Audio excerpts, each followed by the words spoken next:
This broadcast will begin in 5 minutes.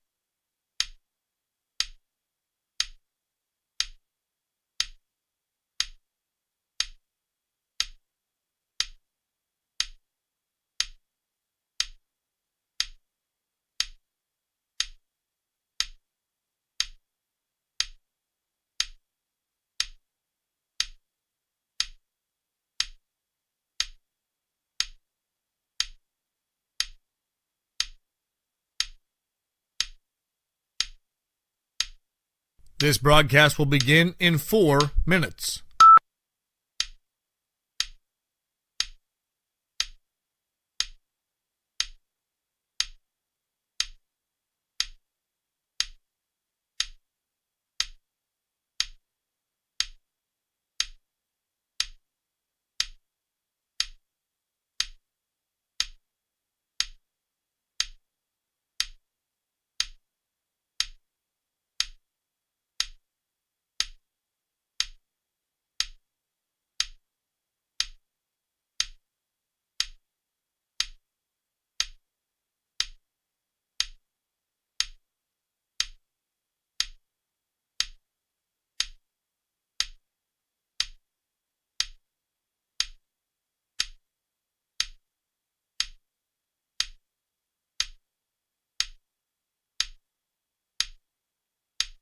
This broadcast will begin in 3 minutes.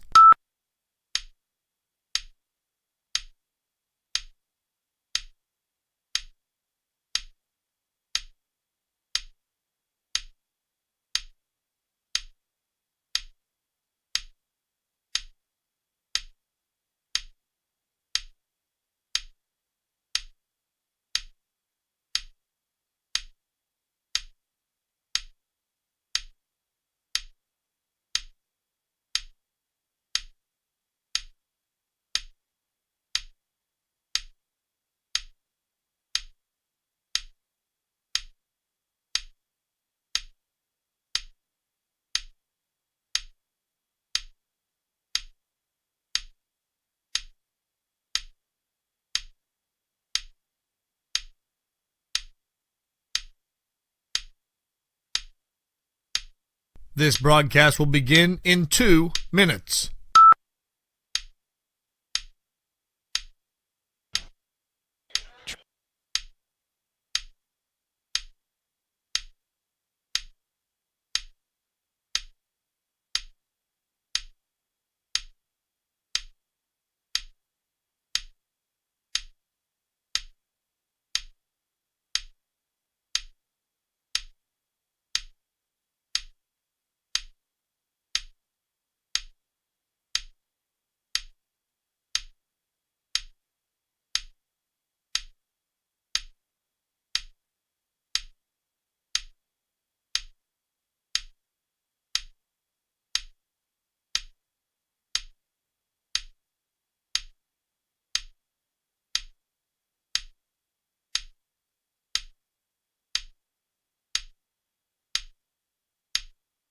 This broadcast will begin in 1 minute.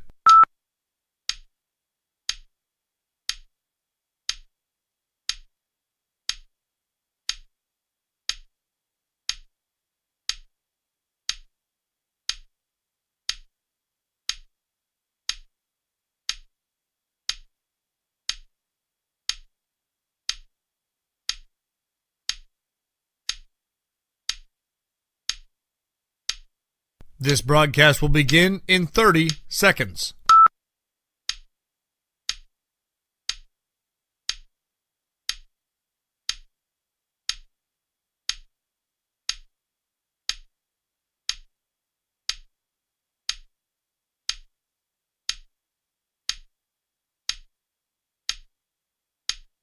Ten, 9, 8, 7, 6, 5, 4, 3, 2. He's going to take it himself for a championship. A double play wins it for free. Turn it to the end zone. What a catch. McCoy, it's on touchdown. Into the layup, goes at the buzzer. Wins it. The championship.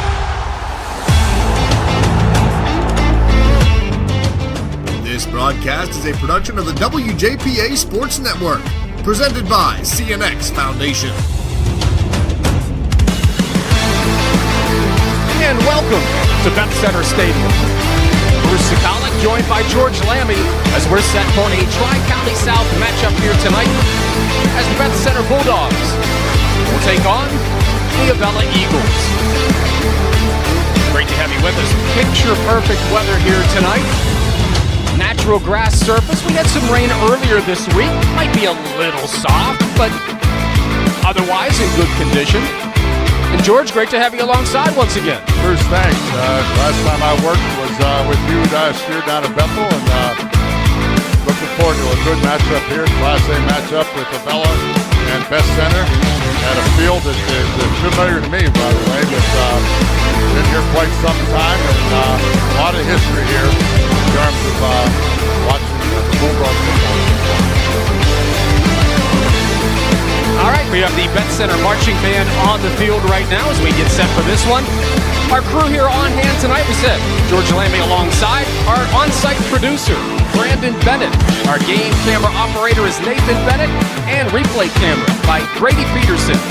Back in the WJPA studios, Jacob Knisner, our producer and an alum of Beth-Center. Well, let's talk a little bit about how we got here with these two teams. They're both 1-1 in the Tri-County South. Now, Avella is 4-1 overall. Beth-Center is 1-4. And we talk about the home team, Beth-Center. They opened the season at Riverview with a 34-19 loss. In week 2, here at home, they fell to Leechburg, 58-6. And then a 20-3 loss to Menneson. Then their win was against Carmichael's in that section matchup back on September 12th. And then they fell to Bentworth last week, 42-7. As for the Avella Eagles, they opened the season with a win against Mapletown, 41-6. They went to Carleton and pulled out a close game, 7-6. On the road at Springdale, a 35-6 victory. And then back at home against West Green, 18-6. You may notice a little bit of a trend there. Their defense allowing 6 points in each of their first 4 games. And then when they took on California last week at home, they fell 42-0 in that matchup. We're going to take a timeout. When we come back, we'll talk more about tonight's matchup here at Beth-Center on the WJPA Sports Network, presented by CNX Foundation. Start strong and stay local. CCBC's Washington County College Center gives you the edge to get ahead. High school students can learn to fly before they drive with our Aviation Academy. If helping others is what you do, let us help you. Advance from LPN to RN and open new doors in your healthcare career. Or get ahead in college by earning general education credits. No matter your path, we're here to help you move forward. Learn more at ccbcwashington.com. Alex Paris Contracting has been in business since 1928. They're in the heart of the Marcellus Shale on Route 18 in Atlasburg. Call Alex Paris for any contracting job, sewer, water, civil, or any oil and gas project. With over 600 pieces of heavy equipment, over 400 employees, all support equipment, and separate environmental company, they'll adapt and complete any project. Call Alex Paris Contracting, 724-947-2235. Learn more at alexparis.com. Friday Night Lights brings our communities together, but too many families in Washington County are being torn apart by opioid addiction. I'm County Commissioner Nick Sherman, and I want you to know you're not alone. Help is here. If you or someone you love is struggling, call our confidential hotline today at 724-228-1234. Together we can fight addiction and build a strong future for Washington County. 724-228-1234. Bruce Sikalik, George Lamby back at Beth-Center. The Beth-Center marching band on the field. We've already had the national anthem here. It's homecoming, so we're going to be having homecoming ceremonies here tonight as well. And just a reminder, tonight's game on the WJPA Sports Network, the game being brought to you by Washington County College Center, operated by Community College of Beaver County. Alex Paris Contracting, a commitment to quality and service exceeding expectations. Washington County Human Services, take the first step towards a healthier life. Call 724-228-1234. By Washington Greene County Chapter, Pennsylvania Sports Hall of Fame, celebrating our region's rich athletic tradition. Day Insurance Agency on East Maiden Street, Washington, Main Street in Hickory, and online at dayinsurance.com, celebrating more than a half century of service. By Curtis Pharmacy in Washington, Claysville, Connellsville, Carmichael's, and online at curtispharmacy.com. Quality Quick Printing, your team spirit printing headquarters since 1978, online at qualquick.com. Sunny Days In-Home Care, providing compassionate care in the comfort of home. SunnyDaysInHomeCare.com. By Washington Financial Bank, for 125 years, proud to be the bank that gets you. Mariscotti Insurance Agency and Mariscotti Funeral Home in California, proud to support students and families throughout the area. And by CNX Dreamfield, making your dream field come true. Well, as we get set for this matchup, we kind of ran down these teams and what their schedule so far and where they stand in the Tri-County South. So, of course, playoff considerations here. Obviously, a game that you'd like to win here, especially Beth-Center here at home on a homecoming night. But when we start to look at these teams, George, let's start with Avella, the road team here tonight. It pretty much starts with Chaz Rush. He's their junior quarterback. Again, came on last year as a sophomore, was a captain last year as a sophomore, suffered a broken hand, and kind of interesting, we'll hear more about this from head coach Ryan Cicchini, that they really didn't use shotgun, but he suffered a broken bone in his hand last year, and so they moved him back, and he kind of had to learn how to kind of trap the ball off the snap from the shotgun, and he said they learned from that he kind of executed really well, so they've implemented that into their offense, a little bit more of the shotgun. Well, what's interesting about that to me is they describe their offensive attack as a wing T attack, which is, Bob would tell you, I'm pretty fanatical about. And so I knew they did shotgun work with it, and I watched some offense here before the game, and I've seen some tape. And it's kind of a neat piece because they add to this wing T set by going twins to the right, wing left, and the quarterback takes the ball from a shotgun snap. They're still running some of the core stuff out of the wing, but they also can throw the ball. And then Rush has a lot of, I believe he's their leading rusher at this point. So, he is. It really does give them a very unique kind of approach and kind of fun to watch. Well, he is dual threat. Let's start first with his rushing numbers. 49 carries for 228 yards, and that does lead Avella so far this season. He's also completed 22 of 43 passes for 439 yards, 5 touchdowns, 4 interceptions as well. Now, aside from the quarterback in Rush, Avella will look to a senior, Noah Kimberlin. He's 5'8", 150 pounds. He is a senior, 41 carries. He's their second leading rusher. He's only 6 behind Rush with 222 yards and 4 touchdowns, but he's another key player in this cog. And when you look at the wing teats, I've seen it run so many different ways, but it seems like he keeps people in the same spot. So the wing's always the wing. Kimberlin apparently is going to always be the back next to him in the either shotgun or the fullback set. And he's had good success this year. He scored some touchdowns. Again, using that mixture of run and then pass, and they've had some success throwing the football too, but I think we can always agree Chaz Rush is going to make this thing go for Avella. Well, let's flip to the other side. Beth-Center, led by head coach Tim Trump. He has a pretty good quarterback in his junior as well, and that's Chase Bebop, 6 feet, 190 pounds, 23 of 41 for 327 yards, 3 touchdowns, and 1 interception. So we'll have to see. Again, we've got Chaz on one side and Chase on the other. Also, when we look at Beth-Center, Enzo Brown, 43 carries for 270 yards, only a sophomore. Brown is 5'9", 185 pounds. And then a junior in Homer Headley, 5'11", 225 pounds, 50 carries for 221 yards as well. So, again, some weapons on both sides of the field, and I think it's going to be interesting offensively to see. I think you would agree. I think these teams want to run and establish the run and lean on the run, but I don't think either is afraid to throw the football. No, I don't either. And, of course, if you know Beth-Center football tradition, I mean, it's for years has been a run-first operation as far back as I can remember. Bill Connors, Don Bartolomucci, and all the guys that work with them, Nat Cicchini and those guys, and then Eddie Woods. And they've always been a good running approach here at Beth-Center. But certainly they throwing the football is to their advantage when they have the opportunity. The other thing I think needs to be noted tonight is Avella has a long-term head coach. Ryan Cicchini's been there for over a decade. Yeah, 15 years. Tim has always been around Beth-Center football, but it's his first year as a head coach, and I'm sure he wants to put his stamp on the program. So kind of seeing both of those things play itself out today. Well, we have homecoming ceremonies going on right now. We're going to take a timeout. When we come back, our pregame coaches interviews. Up first, we'll hear from Avella head coach Ryan Cicchini. That's coming up next here on the pregame show on the WJPA Sports Network, presented by CNX Foundation. This is Coach Guy Montecalvo for the Washington Greene County chapter of the Pennsylvania Sports Hall of Fame, here to invite you to become a member of our chapter and help celebrate the stories of these outstanding athletes, coaches, and teams. For just $10, you'll have the opportunity to vote for respected athletes, coaches, and teams of yesteryear as we recognize these sports figures for their contributions to our rich athletic tradition. We're the Washington Greene County chapter of the Pennsylvania Sports Hall of Fame. Find us online or hit us up on Facebook and be a part of something exceptional. Radio and TV today are cluttered with ads for car insurance. You might find these ads clever, funny, or even annoying. Hi, I'm Scott Day from the Day Insurance Agency.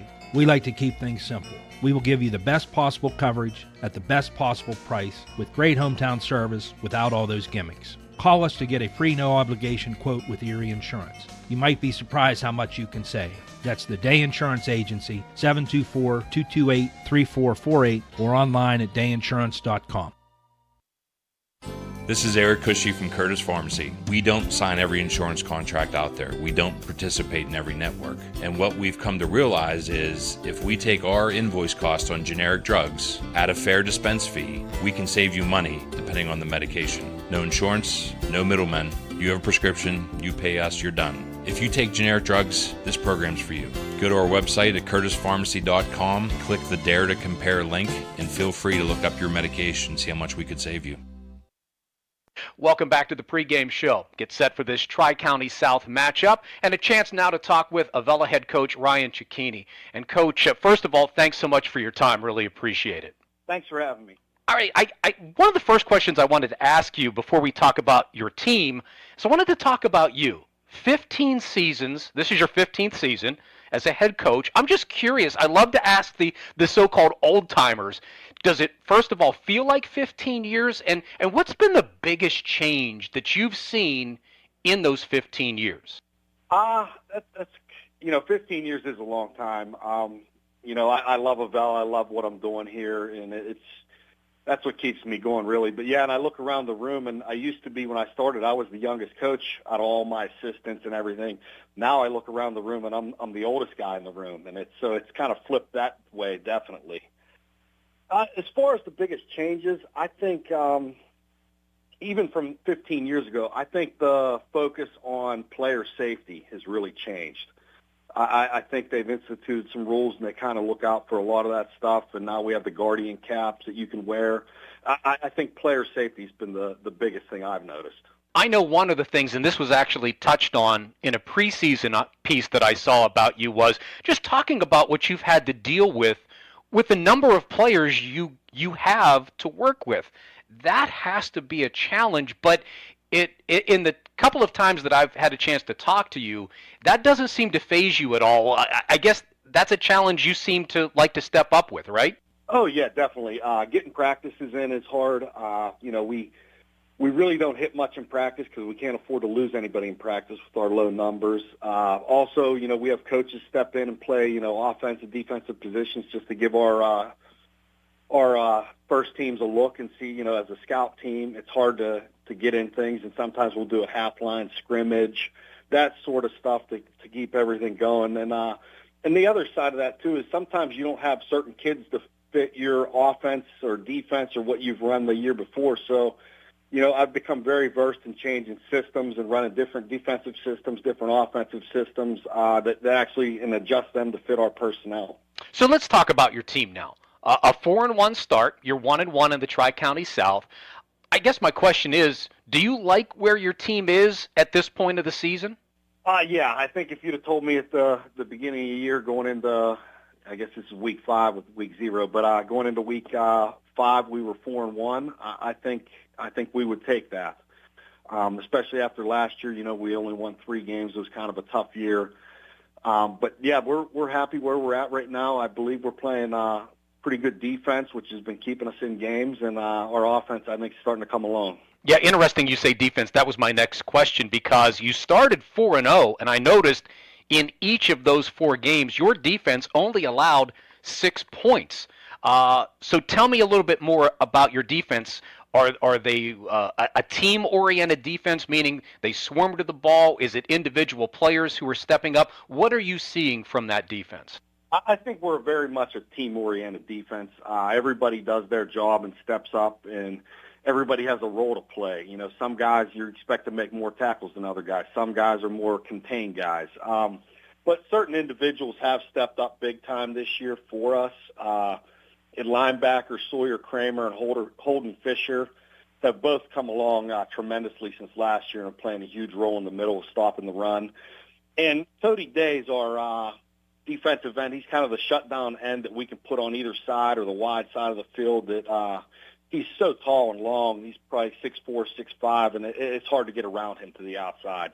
Let's go to the other side of the ball, talk about your offense. Chaz Rush at quarterback. He's only a sophomore, but I see he's a team captain. Can you tell me about him? He's actually a junior this year.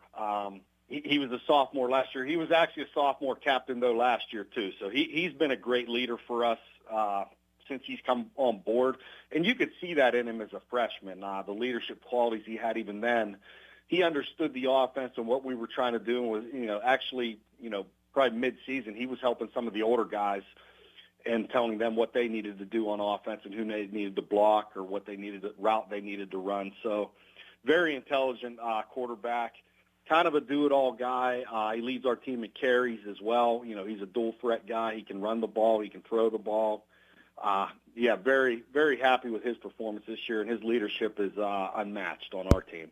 And kind of go back to what you were touching on earlier. You said about based on the players you have to adjust your systems, whether they be offensive or defensive. Is it safe to say with him as your quarterback, it probably opens the playbook up a little bit more? Is that fair? Yes, absolutely. That's a fair assessment. At this point last year, we were pretty much 100% under center, and actually it kind of happened. He actually got hurt.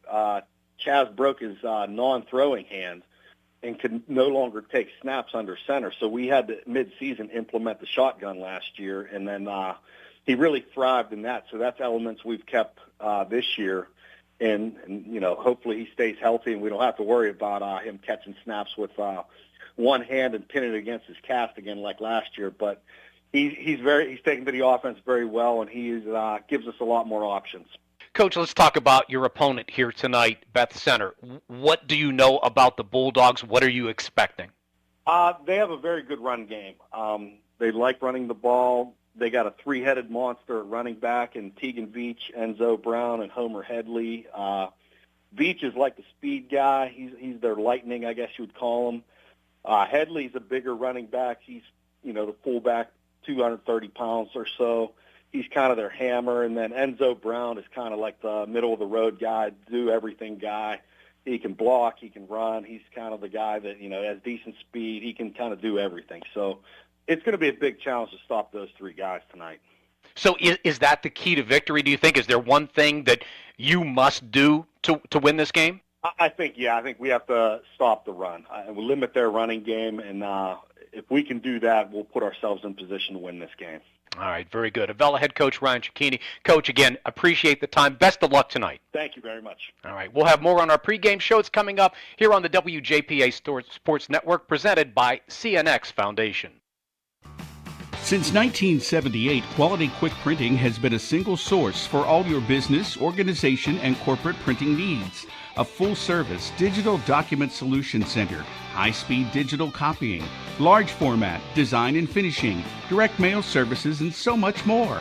Call their print solutions specialist to help with your next project, 724-225-9427, or visit qualquick.com.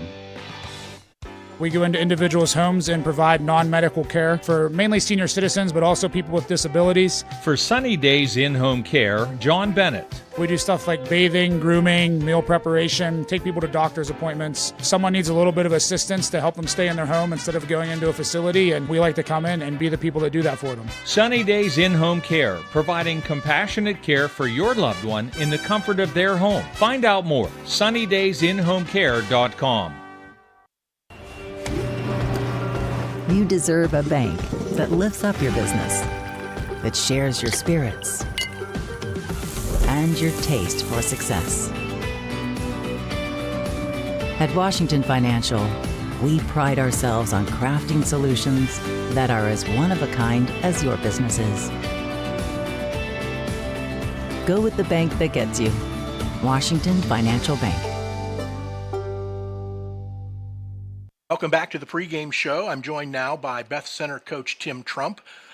Tim, prior to the season, you talked about your team and the fact that they are young and that they have bought in and want to win right now. We're at the halfway point of the season or thereabouts. You've got a 1-1 record in the Tri-County South. How has that gone in terms of the team's attitude and buying in? Yes, the kids are still buying in, and they know that they've made a lot of mistakes in the past couple of games, which has stalled scoring opportunities, cost possibly some wins. So they know that their mental mistakes that they're making is the reason for what we're not doing right. So they are staying on course, and they're actually getting better. They're maturing a lot, especially the line. The line has played a lot better this year, and I'm really happy to see that. And these kids don't have a quit in them. Yeah, it sort of leads into my next question. It's interesting and not unusual, particularly at the small school level.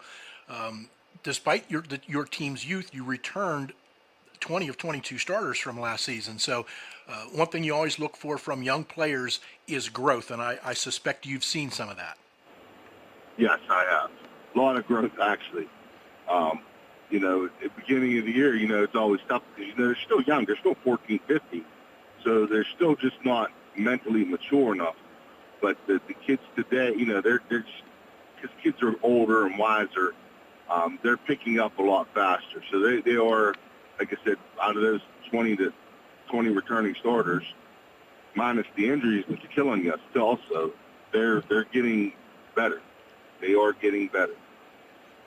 Talk about the injury situation, how you stand, and how you've had to deal with it. Well, I lost the starting receiver and cornerback, Daniel Duncan, a couple hours before the Monessen game. Broke his ankle in gym class shooting basketball because he landed on somebody's foot, and that was a real hard pill to swallow just to get that phone call about 2 hours before the game.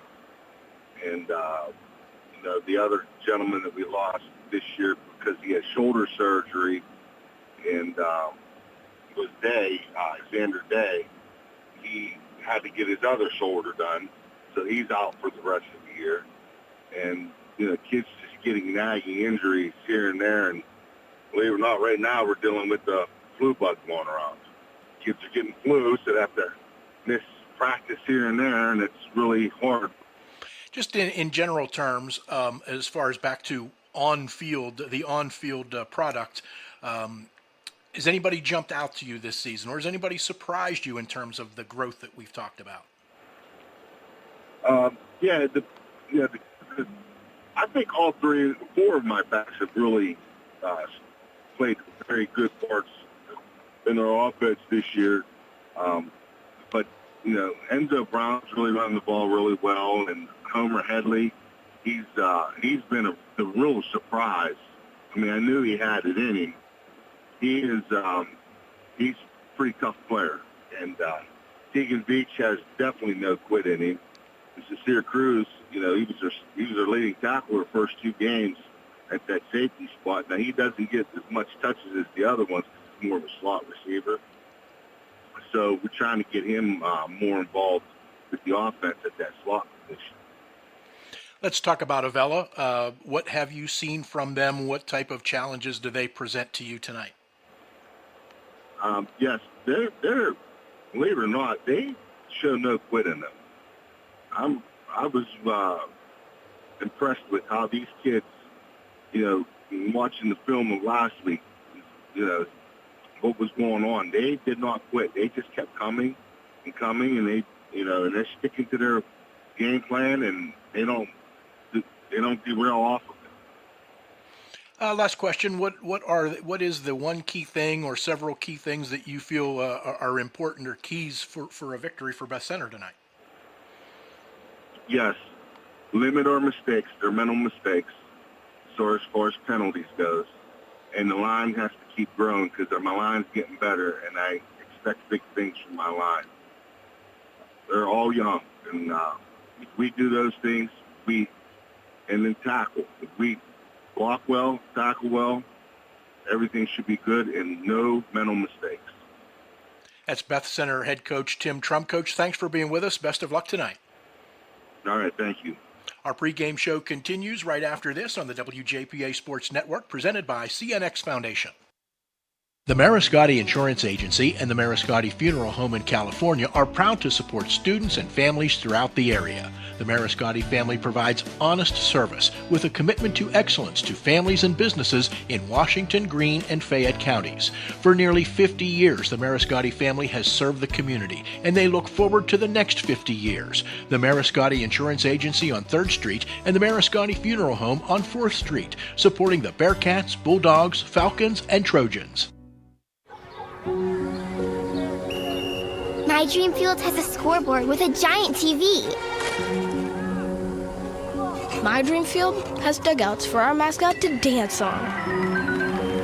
My Dream Field has lights to play at night. And a duck pond. CNX is making dream fields come true by donating millions of dollars throughout Appalachia. Nominate your field at cnx.com/dreamfields. And welcome back to Beth-Center Stadium. Bruce Sukalik joined by George Lammy, our captains at the center of the field, and Avella apparently won the toss, elects to receive, and they will move right to left here in the first quarter. Again, great to have you with us for this Tri-County South matchup. Both teams 1-1 in the conference. Jefferson Morgan right now atop the conference, 2-0, tied with California. Trojans are also 2-0. Then you have Avella at 1-1. Bentworth is 1-1. Beth-Center, West Greene, and then Carmichael's and Mapletown both 0-2 in the conference. Again, ideal weather conditions. We're on the natural turf here tonight, and expecting what should be an interesting matchup, George. I would think so. My question will be early on. Beth-Center has not had a lot of success, and so for them to get off to a good start is going to be, I think, critical. Avella, you win 4 out of 5 football games. It matters, and so I think that's going to be for them. The ability to kind of maintain what they've been doing will be a key. But it sounds like, knowing Tim Trump as I have, and I do know, he is a dogged, forgive the expression, bulldog, dogged individual. It works really well. Yeah, it's good. He is a persistent guy. So I'm sure he'll represent the tradition here. The Bulldog family is well known. I looked at a lot of guys down on the sideline coaching with him. I don't know them all, but a lot of them I think have played here. Certainly Tim did, and I know he wants to get this moving because the last couple of years has been real tough here at Beth-Center. Get that tradition back, as you touched on earlier with the other coaches that we've seen and what they've done in the past. And same for Avella. I think this is a team that you heard Ryan Cicchini say they only won 3 games last year. Well, they've won 4 of 5 to start this year. So not that I think he's worried about them becoming complacent in that. I think they realize the challenge they face, but I think he's looking for his team to maybe take that next step here tonight and kind of really establish their identity. Well, and, I have to admire him. In 1994, I took over a program, and my first year there we had 19 kids on the team. I can tell you that having coached at the AAA level, which back then would be the equivalent of Quad A now, right. It was really an awakening moment to, as he said, do half lines. Sometimes coaches got to jump in, and not that they were hitting anybody, and I'm sure his coaches don't hit anybody either, but like his extra defensive back. these were the things that you had to do, and it's not easy. It just simply is not. And he's done it for 15 years. And Avella's total population student-wise is about 550 K-12. So, you're looking at 45, 50 kids a class. That means probably 25 boys a class. He's doing a great job there, and I'm sure the fellow folks are very, very happy with him. Well, we had a small little delay here. They actually, when the team ran out, set off some smoke that's kind of lingering, and I think the officiating crew waited just a couple of minutes to let that dissipate. Looks like that has done just that, and now we have Hunter Bobbs, the sophomore, 5'9", 165 pounds, has it teed up at the 40-yard line. Bulldogs in the home navy blue tops and slacks, the gold helmets and numbers. Avella, the traveling white tops, the royal blue pants with the yellow helmets. And again, Avella moving right to left as they receive the football here in the first half. Bobbs gets the signal. He'll approach, put toe to leather, and we are underway. And it's a squib kick to that far side. High bounce out at the 30, scooped up, and then down at about the 27-yard line. And that's where Avella will put the offense on the field and go to work. And, watching that ball bounce around like it did, thinking about the Steeler game here a couple of weeks ago with a professional player not sure of the rules, that kind of thing could be disaster. But a good job there by Avella, and so they'll start off first and 10. We'll see what they do on offense to begin the game. Football on that far side hash as they move right to left. Again, your quarterback, Chaz Rush, the junior, 6 feet. Thrown 5 touchdowns, 4 interceptions this year. He opens in the shotgun, sidecar left. He'll keep it himself, running left. Coming to the near sideline, gets to the edge, a little stiff arm, but then gets tripped up and dropped right at the 27, so no gain on the play as Rush keeps it himself. We mentioned the quarterback is the leading rusher so far this season. Yeah, they started out trips to the field, and then they put the halfback on the same side, and just basically it was a quarterback sweep, although he sort of looked like he was going to dive up in the off-tackle hole. Beth-Center did a real nice job of squeezing that off and playing it well, so he got nothing going to the outside. And I'm sure that, as most coaches do, he'll use these formations to gear what am I getting out of Beth-Center's defense. Wright will be joined by Kimberlin. They split to that far side. Slot right on this 2nd and 10. He wants to throw, fires it out in the flat, has his man at the 30, falls forward out to the 32-yard line, and Bryce Wright with his first reception on the night. They actually went unbalanced that time toward the wing set. They actually had, I think, all their skill guys on that side of the ball, but came out and threw the ball, just a quick jet screen, we used to call it, to the split end.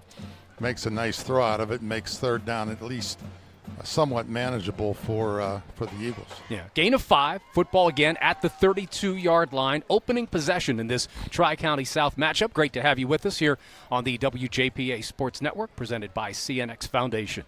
This time they'll split Wright and Kimberlin to the near side.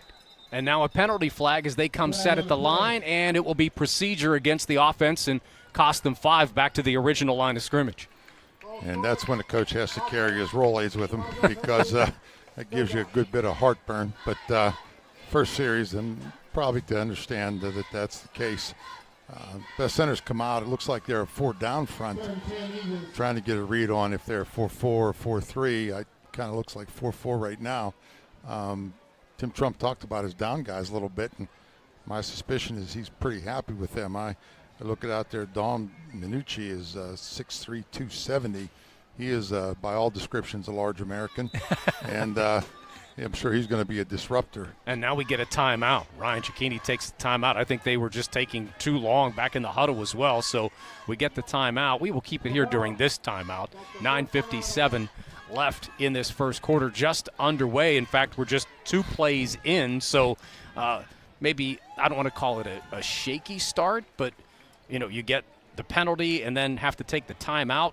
Don't know if there was some confusion personnel-wise. They did make a swap personnel-wise, but I think Ryan Cicchini just said, let's kind of get our wheels underneath us a little bit here, and it's early on in this game. We don't want to make any early mistakes to help out the Bulldogs. Well, he could be keeping that tradition of the Ed Dalton timeout program that we saw all those years. Coach Dalton no longer in the county, so somebody has to keep that thinking up of taking early timeouts. I don't suspect Ryan will take as many as Ed used to, but with that said, just reflecting fondly back on our previous history. Cody Day and Bryce Wright split wide. The shotgun again. Rush to throw, floats it out, has a man, makes the catch in the backfield, spins out of one, tackle at the 25, falls forward to the 27. So again, just back to that line of scrimmage, so no gain, and this will bring up 4th and 10 for Avella. Tegan Veach is really, I think, one of the great effort players on this Bulldog team. At that time, they tried to throw that little sweep jet screen outside. Veach fought off a block. The receiver needs to make a better block to get something done there. Couldn't do that, and so Veach makes the play. So you got Sincere Cruz, senior, among those back deep to receive this punt. Avella gets it away. It's a kick coming to that near sideline. In fact, sails out of bounds, and Beth-Center will get very good field position for their opening possession. Let's see where they finally stop. It's going to be at the 45-yard line of Avella, so great field position for the Bulldogs. And Beth-Center, knowing their running attack, I'm sure that will make Coach Trump happy. You know, he probably starts in 4-down territory, to be candid with you, and so I suspect we'll see some of the Bulldog rushing attack here very quickly. Yeah, we'll get to see another junior quarterback in Chase Bebout, 6 feet, 190 pounds, a junior. Again, he's thrown 23 of 41 passes, 327 yards, 3 touchdowns, and 1 interception. They break huddle, and now we get an official's timeout here. If it's an equipment, is it the helmet, or he has a mouth guard in? That wasn't it. But with that, so we get a substitution here. And on 1st and 10, Bebout under center, turns, gives it. This is Headley, and Homer Headley pushing his way 3 yards, 4 yards out to the 41-yard line. So that pile just kept moving to our right and ends up gaining 4 for the Bulldogs. Beth-Center started just in a regular pro eye set, and that was a belly play with the fullback taking the ball off the left guard. And Headley's a good-sized young man. He's 5'11", 225. Looks like he moved the pile pretty well. We'll see if Avella sticks in, looks like a 3-down spot now, but they may adjust, and we'll see how that picks up for them. Sincere Cruz, the senior, splits wide to that far sideline and go double tight here. Power eye backfield as mentioned. Bebout under center, the turn and the give. This time Veach. And Veach gets a little hole, 35, 30, 25, and then dropped at the 22-yard line as he picks up a big Beth-Center first down. Power eye right that time, and then they went opposite of the power set. They gave it to Veach, who was in the halfback dive set. He runs left with the fullback and tailback leading outside, and they get good yards to the outside. Veach apparently has some good quickness from what I've been told, and it showed on that play. 1st and 10, Beth-Center. Clock rolling, just underway here. Opening possession for Beth-Center. Avella went 3 and out in their opening series. Football at the Avella 21. Far side hash as they move left to right. This time shotgun. And the toss on the sweep coming near side. And this is Sincere Cruz, and he'll get stacked up after a gain of 1 down to the 20-yard line, but good defensive pursuit that time by Avella. Cruz came in motion and ran what most people would call a jet sweep look, although it was a pass because the quarterback took the shotgun snap and then just pitched it forward. Avella did a nice job of playing contained football. I don't really like that word, but they squeezed off the off-tackle hole real well, and then they just were able to make the play. But Beth-Center trying to give them some things to look at with that jet sweep. Veach, the deep back in the I set. They split 2 men wide. On 2nd down, they give it to the big man through Headley, and Headley powers his way down close to the 15. Then he gets pushed back, but they're going to mark him just inside the 16-yard line. Headley ran the belly play once again. Sawyer Kramer, who Coach talked about in the pregame, came through and makes a nice hit and gives now Beth-Center a 3rd and longer situation. I thought the fullback on the belly play was going to get more yards out of it, but boy, really nice job that time by Kramer.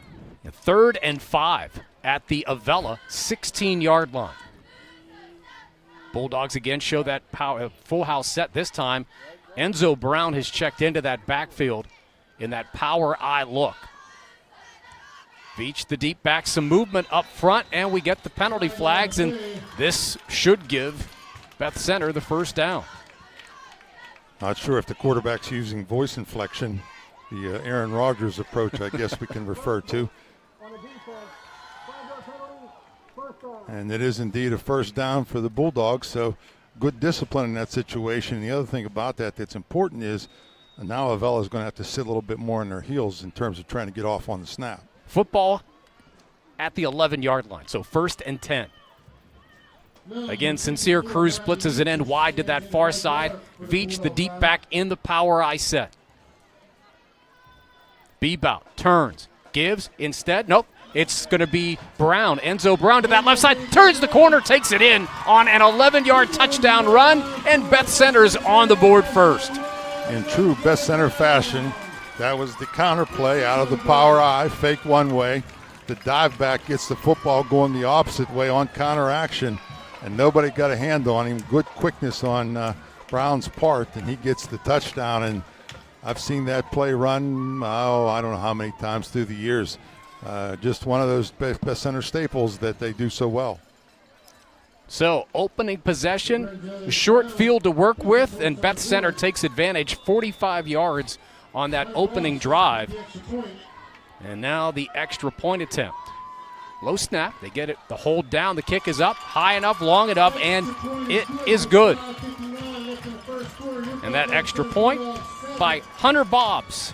5:59 left first quarter. It's Beth-Center 7, Avella nothing. Here on the WJPA Sports Network, presented by CNX Foundation. Start strong and stay local. CCBC's Washington County College Center gives you the edge to get ahead. High school students can learn to fly before they drive with our Aviation Academy. If helping others is what you do, let us help you. Advance from LPN to RN and open new doors in your healthcare career.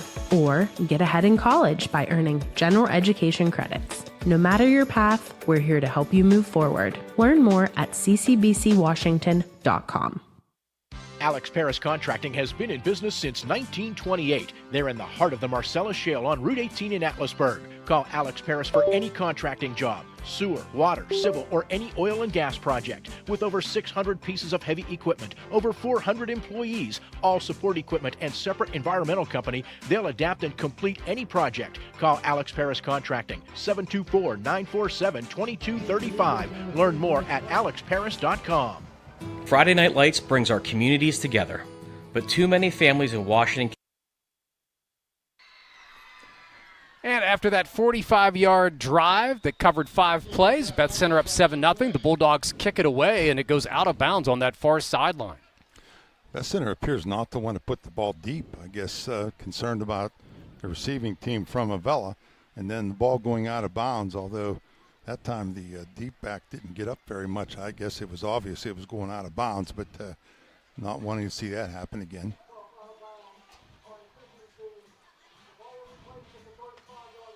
So Avella gets it 1st and 10 at the 35-yard line, trailing now 7-0. Again, 5:59 left in the first quarter. It is a homecoming game tonight for the Beth-Center Bulldogs. Both these teams, again, 1-1 in the Tri-County South. And back out to lead the offense, Chaz Rush for Avella. Shotgun looked here, sidecar left, and twin split wide to the near side. He'll keep it himself, just trying to run to that left side, gets wrapped up and then dropped after a short gain, fights for a yard as he's out to the 36-yard line, but tough sledding so far for this Avella offense to move the ball. And they're trying to get up inside on that play. They really, Rush tried to duck up in the off-tackle hole. Beth-Center's got some good, tough guys up front. We mentioned already Dawn Minucci. There's a couple other guys that have made a lot of tackles. Brad Dietrich has been pretty good for these guys. So we'll see, but no running attack so far for Avella. Under center now is Rush, and it's a toss coming near side, trying to cut back. It gets wrapped up, fight his way out 38 maybe to the 39-yard line, and that will be it. The running back, Noah Kimberlin, and he's been good this year. 41 carries, 222 yards, and 4 touchdowns. They just had motion and came back and gave it that short toss and let everybody up inside. But again, picked up a couple, but Beth-Center's up front is pretty stout, it appears to me. And that's the case, you got to make choices about what you're going to do. I suspect that's why they started with a lot of the jet screen kind of actions that they had earlier in the first series. 3rd and 6. Avella needs to reach the 45-yard line to pick up this first down. Adkins had to get off the field. They had 12 men. He does. 2 men split wide right. Sidecar right shotgun. Rush to throw. Looks to set up a little screen off that right side. Has a man, Kimberlin. Tries to slip a tackle. He does slip one, but he's going to be about 2 yards shy of the first down as Kimberlin falls forward out to the 43-yard line. I believe that was Tegan Veach again making the play from the cornerback spot. Again, just trying to get the ball out there in space. And Veach has been very, very solid tonight for the Bulldogs thus far. And looks like can't really tell if Avella's going to punt or not. It doesn't look like it. Rush is still out there.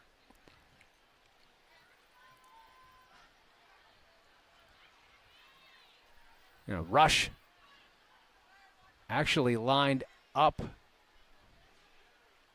on the near side. They're letting someone else go under center here. Let's see what they do. And they do snap it.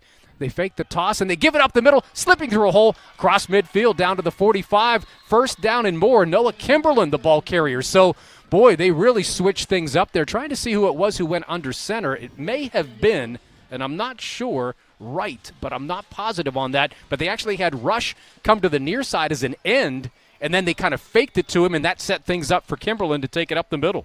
Well, and that was more or less the wing counter, like off the tackle trap action.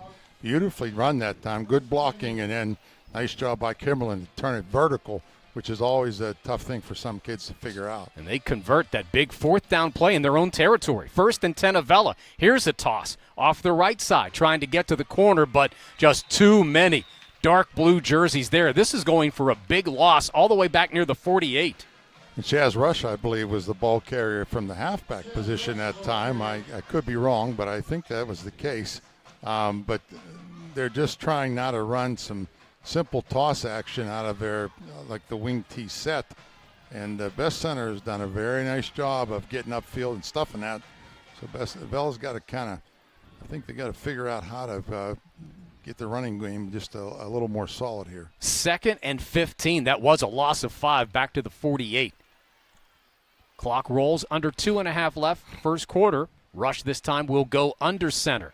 Single setback, and they've got 2 wings, and then the flanker right. They'll toss it, trying to come near side, and again, the defensive pursuit has been strong, but able to push forward with it that time was Cody Day, and Day falls forward. They spot him down at the 47-yard line, but still will be 3rd and long.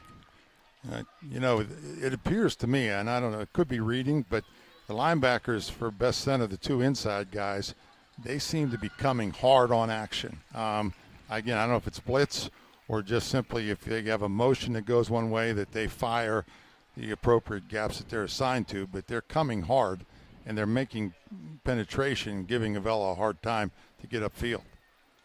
Avella now with a 3rd and 14 at the Beth-Center 47. Beth-Center leads at 7-0 here against the Avella Eagles, and we get a whistle as they get to the line, and this may be a timeout, and it is. We will take a timeout as well. Minute 27 left in this first quarter. It's Beth-Center 7, Avella 0 on the WJPA Sports Network, presented by CNX Foundation. County are being torn apart by opioid addiction. I'm County Commissioner Nick Sherman, and I want you to know you're not alone. Help is here. If you or someone you love is struggling, call our confidential hotline today at 724-228-1234. Together we can fight addiction and build a strong future for Washington County. 724-228-1234. Bruce Sokolic, George Lammy here at Beth-Center. Bulldogs on top 7-0. It was Enzo Brown on an 11-yard touchdown run, the scoring so far. This is Avella's 2nd possession. They've already converted on 1 4th down. They're staring at a 3rd and long here. Ryan Cicchini has already used 2 timeouts in this first quarter as well.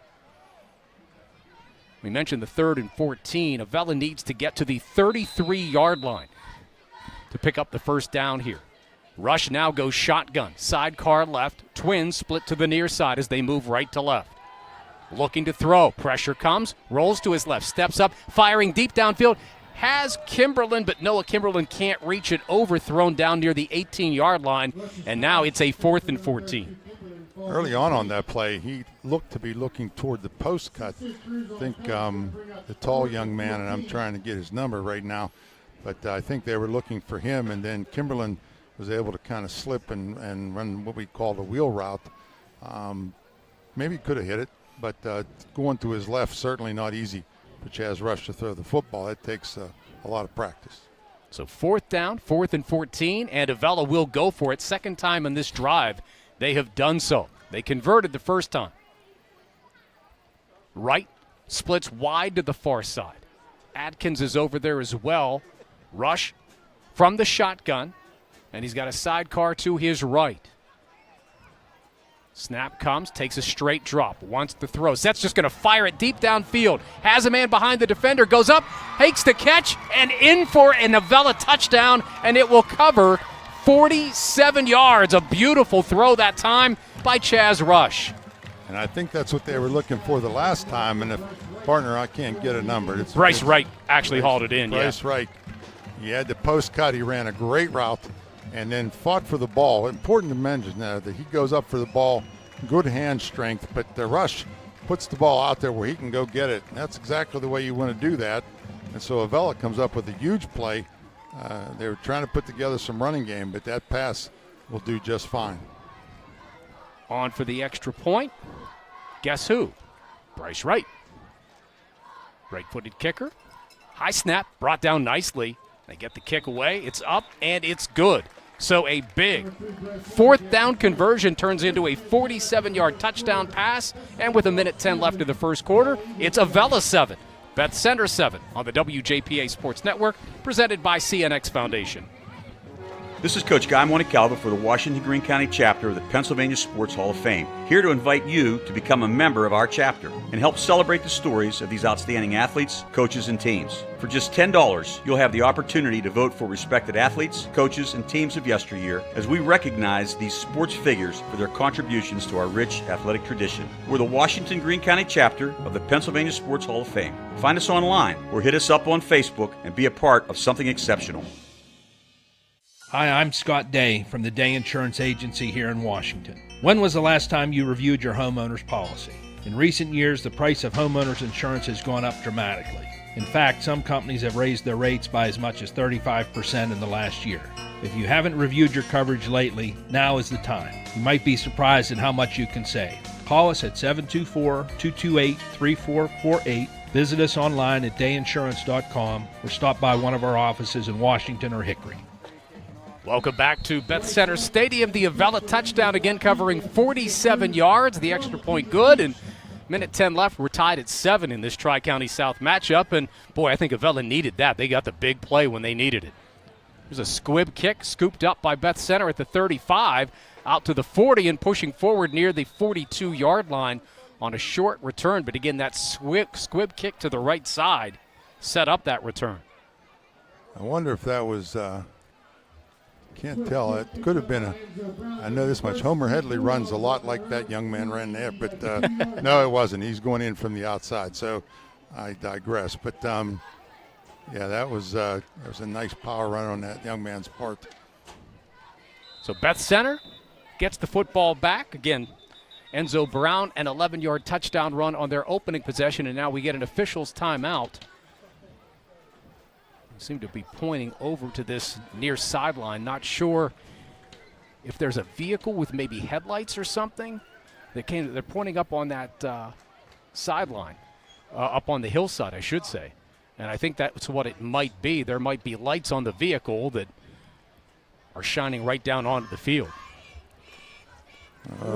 Maybe a little trickeration there from the Bulldog faithful. I know a lot of folks over there in their vehicles. A great place to watch the game. I'll say that.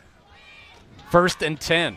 Bebout goes under center. They stay power I double tight. And the give up the middle, stacked up. And this time Avella is stout, but a short game, maybe 2 yards, just right up the gut. And that belly play with Homer Headley has been good to them at times. I think they want to soften the underbelly of Avella's defense by doing that. Keeps the linebackers solid But again, remember the counterplay for the touchdown, which builds off of those fakes, is vital. This may be our final play of this opening quarter. It's a 2nd and 8. Football at Beth-Center's own 44. Again, double tight, power I. Bebout barks out the signals. He'll turn, and he'll give it to the deep back. Took it up the middle, kind of bounced it out, made it out to the 45-yard line. That's going to be it. That may have been Enzo Brown trying to get the number here, who had our touchdown earlier. But they will spot it at the 46, and with that, time will run out in this first quarter. And after one, here in this Tri-County South matchup, the score, the Beth-Center Bulldogs 7, the Avella Eagles 7 on the WJPA Sports Network, presented by CNX Foundation.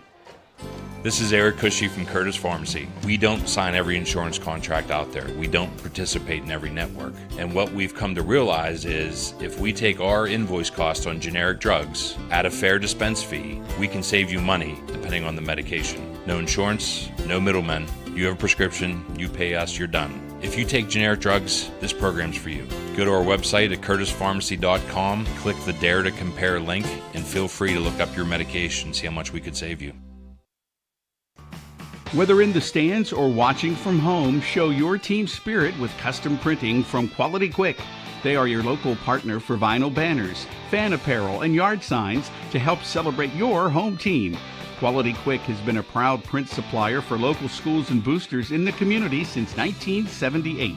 Don't just watch the game, be part of it. Call 724-225-9427 or visit qualquick.com. We'll begin the second quarter. It's Beth-Center football. Bulldogs now moving right to left. They are at their own 46, staring at a 3rd and 6. This game tied at 7. Power I set, flanker right. And the turn, and the give. And this is Veach. Veach trying to get to the edge. Makes a little cut back as he fights his way close to the 48-yard line. Also a flag down, which this tends to be a hold when you see a flag in that location. We'll await the signal. They've really enjoyed giving the ball to that side back quite a bit. Nice job defensively there. We heard them talk before the game, and I believe about Cody Day, who plays the defensive end spot. And he was the guy out there that was keeping that hard edge working for Avella. Following the backfield on the offense, that'll be a 5-yard penalty, repeat 3rd down. So it is a hold. And they spot it back to the 41. So that makes it a 3rd down and 11 for Beth-Center. They'll need to get to the 48 of Avella to pick up this 1st down. Football on that far side hash. They'll stay with the Twins wide to that far side. They go shotgun with Bebout, and he's got a sidecar left. Takes the snap, wants to throw. Steps up, feels some pressure, now rolls to his right, gets to the edge, cuts back, takes a hit. Tried to fight his way out near the 45, but did not make it. Looks to be, to the 44-yard line. That will be about it and bring up a 4th down for Beth-Center. Avella did a nice job of taking away the throw on top. It looked like they were trying to just go deep with the football, and so then the Avella defense just swarmed to the football, and they'll force a Beth-Center punt. I'm sure that's something Coach Cheney would be quite happy with, because last time Beth-Center had the ball, they really moved the ball effectively running it. Hunter Bobbs to punt it away. He's standing at his own 31. I believe it's Wright who's back for Avella to receive. He's standing at his own 25. Good snap. Pressure comes, just got it away. High kick. Wright will just let it bounce at the 30, inside the 25, and rolls down at about the 24-yard line. And that's where the Avella offense will come back out. 10:27 left. Second quarter. We're tied at 7. Seeing Avella now with that deep ball the last time they had the football, making the good opportunity for the touchdown. We'll see what they do this time. My guess is probably trying to mix and match. Run pass would be a better effect for them. But we'll see. I mean, they may have also decided there's a cornerback from Beth-Center that they would like to attack. And perhaps that was what they did before. I did not get the call. I did not see the penalty flag here, but we did have a flag against Avella, half the distance to the goal, so not sure what the penalty was here. I apologize, partner. I was yammering on there, but well, yeah, I was going to say they haven't marked it off yet because they still have the football at the 24-yard line. The teams were ready to line up, but so they had the ball set at the 24. Now we get the mark off. So it'll be to the 12. Yeah, again, that's what I'm thinking, but they seem to be like conferring to make sure. I guess they're just signaling that chain crew on that far side because they had not moved yet as well. So looks like we have things set. So this drive is actually going to begin back at Avella's own 12-yard line as they move left to right. Football on the near side hash. Rush from the shotgun. Wants to give it, and he does, up the middle and spinning out. I believe that was Kimberlin, and Kimberlin fights. Did he get a yard? No, he may have just gotten back to the line of scrimmage. That's about it. They ran the motion across from left to right, fake to it, and then Kimberlin gets the football in the counter-action play. Beth-Center got great pressure up inside. Let me give credit where it's due. Enzo Brown came hard, got penetration, and that kind of penetration will knock down a counter play every time. So 2nd and 11. So it was actually a loss of 1 on that run. Wright, who has the touchdown reception, split wide to that far side. Rush, shotgun look, sidecar left. Wants to throw. Standing inside his own 5, now steps up to run, looking for a seam. Wrapped up and spun around from behind as he fights his way near the 16-yard line and then finally wrestled down there. So Chaz Rush, the junior quarterback, able to make something out of nothing. Homer Headley comes up to make the play for the Bulldogs. I think, again, they're putting the wide receiver over there, Bryce Wright, one-on-one with their corner, and apparently Beth-Center feels like they can cover him. And so it looks to me like they're going to test that out again at some point. 3rd and 7 for Avella. Clock rolling, 9 minutes left here in the second quarter. We're tied at 7. Rush from the shotgun. Wants to throw, looking to his left. Fires in and off the hands. Bryce Wright, the intended receiver, he has their touchdown reception. That one he could not hold on to out near the 30-yard line, and this will bring up 4th and 7. Routes, I don't think were run correctly there. Wright was coming in on the diagonal short post, as it were. Someone ran right in his lane, and that brought too many players involved over there. So Beth-Center had 4 guys around the football, so Avella's lucky they didn't get a pick off of that. So Wright standing inside his own 5-yard line to punt this one away, and it's a low liner to the near sideline that hits at the 48, bounces out and rolls to the 49, and that's where it will be down. So Beth-Center will get it 1st and 10 at the Avella 49-yard line with 8:41 left in this second quarter. Again, this game tied at 7. Field position in a game like this really does matter. Beth-Center's had good field position to take the football a couple of times here now. I'm sure that, again, when they got the ball in the 45 on their first series and they really executed their running game very well with the counter for the touchdown, we'll see if they stay with that kind of thinking. They did throw the football the last series that didn't fare so well. So Bebout goes under center here. Split backs behind him, flanker right. Toss sweep to the right. Veach cuts it back, and Veach is going to bowl his way out and near the 47-yard line as he's able to pick up a couple. Simple toss play to Veach, who, again, we know has good quickness, but Avella does a great job. Their end up top, again, keeping good, strong, forced position there, and then linebackers coming up, making a hit, and keeping it to just a couple of yards. Avella's played good, tough defense this series. That first series wasn't quite so sure, although, again, Sawyer Kramer being a big player in that situation. 2nd and 8 at the Avella 47. Bebout, again, will go under center. Offset eye in the backfield. 2 men are wide. And the toss, nope, they give it up the middle. And fighting down near the 45-yard line, just a short gain of 2. wing counter action. Homer Headley getting the football coming off the wing set. They fake the toss, and then the wing comes down inside, and so it gets that deception. But Avella stayed home, did a nice job again of stuffing up the interior line and then making the play. So the counter play that they ran it out of the wing set that time. I'm curious if they'll come back to the power I where they had success for the touchdown. 3rd and 6. They'll need to get to the 39, just inside the 39 to pick up this first down. Clock rolling, near 7 minutes left in this second quarter. From center, Bebout has an I-set backfield. 2 men are wide. Blitz showing up the middle, and the give off the left side slips one tackle and fighting down near the 42-yard line. Try to see if that was Headley again. No, that may have been Enzo Brown, I believe. And they just powered up in their ISO lead play. This time, Caden or Quinney did a nice job down lineman for the Eagles. Number 66 does a good job. And as I suspected, Tim Trump says we're in 4-down territory. We're a running team, and that's what we're going to do. So a 4th and 3. Beth-Center will go for it. Sincere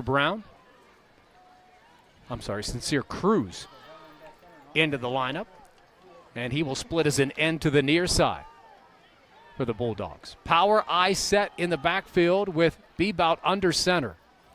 The turn and the give to the last man through. First down and more inside the 35, the 30, down to the 25, and then stacked up there, the ball carrier, Tegan Veach.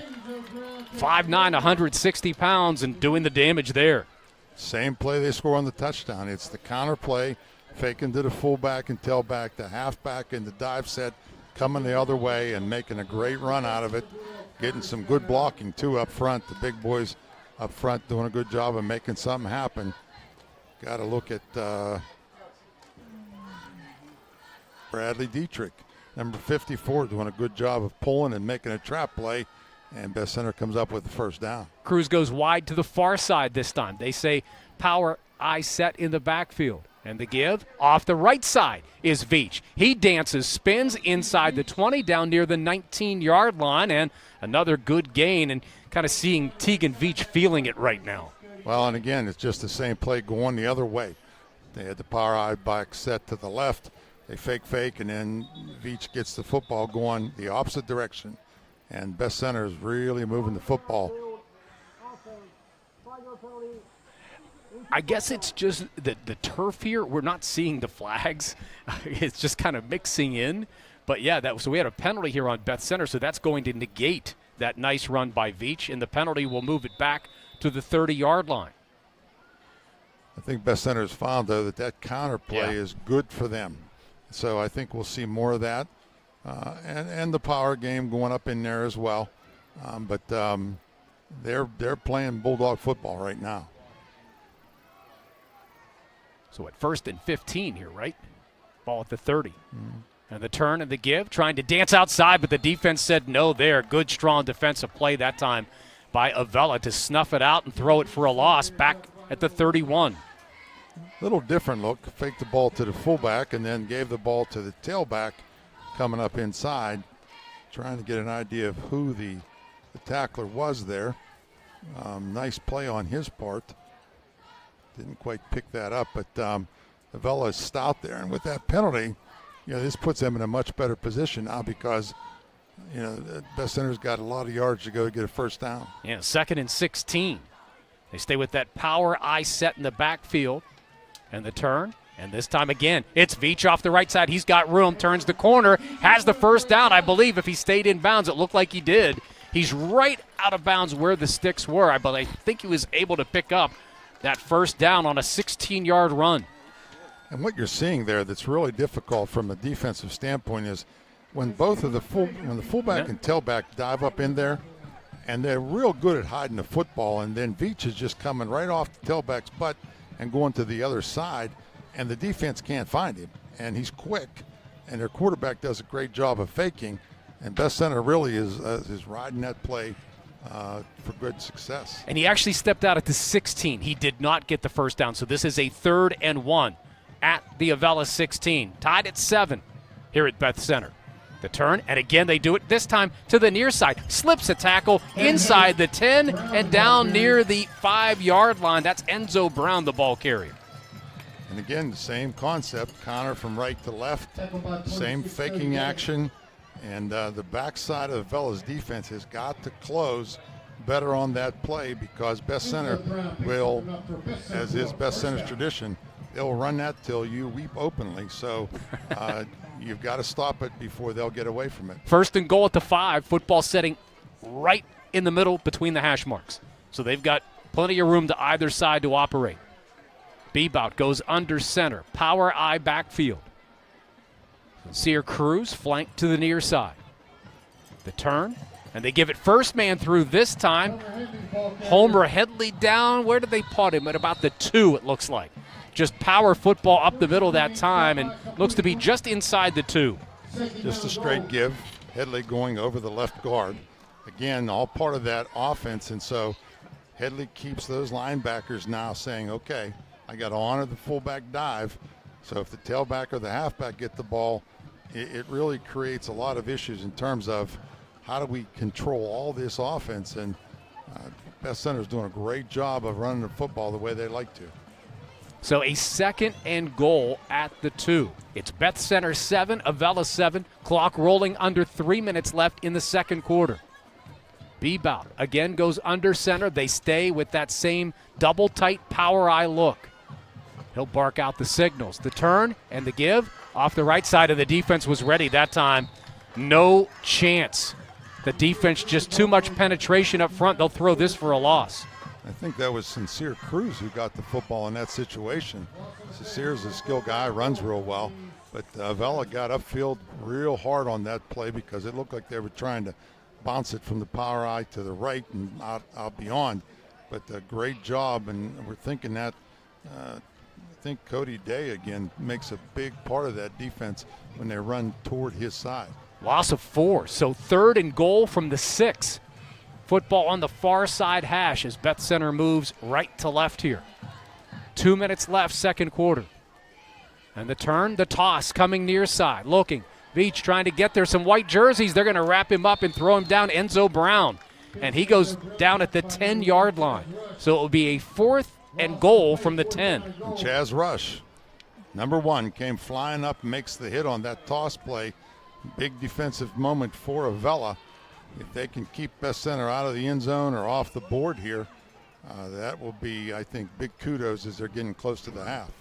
Yeah, it looks like right now they've sent out Hunter Bobbs, the sophomore kicker, 5'9", 165 pounds, right-footed kicker, football on the near side hash, and the spot is down at the 17-yard line, a 27-yard attempt, and it's good. So Bobbs kicks the field goal, and with 1:15 left here in the first half, it's now Beth-Center 10, Avella 7 on the WJPA Sports Network, presented by CNX Foundation. Our motto at Sunny Days is put our clients and our caregivers first. For Sunny Days In-Home Care, John Bennett. We care about people and we want people to have better lives because we're involved with them. We'd love for you to go and check out our website, fill out an application, and we can talk to you more. And we really like to have good people. And the big thing we're looking for is if you're a caring and compassionate person. I mean, that's our top quality. Sunny Days caregivers make a difference in people's lives. Find out how you can join the team. Log on sunnydaysinhomecare.com. You deserve a bank that drives your business. One that's with you for the long haul and knows how to keep your business rolling. At Washington Financial, we pride ourselves on delivering customized solutions, ones that are built for the unique journey your business is on. Go with the bank that gets you. Washington Financial Bank. Welcome back to Beth-Center Stadium. Bruce Sokolic joined by George Lammy. Beth-Center opens up a 10-7 lead thanks to that 27-yard field goal by Hunter Bobbs, who now has it teed up at the 40, set to kick this one away. Wright is back deep for Avella, but he won't even come close. Oh, it hit the up back. That ball's loose. It's a free ball. Who gets it? Big pileup at the 43-yard line.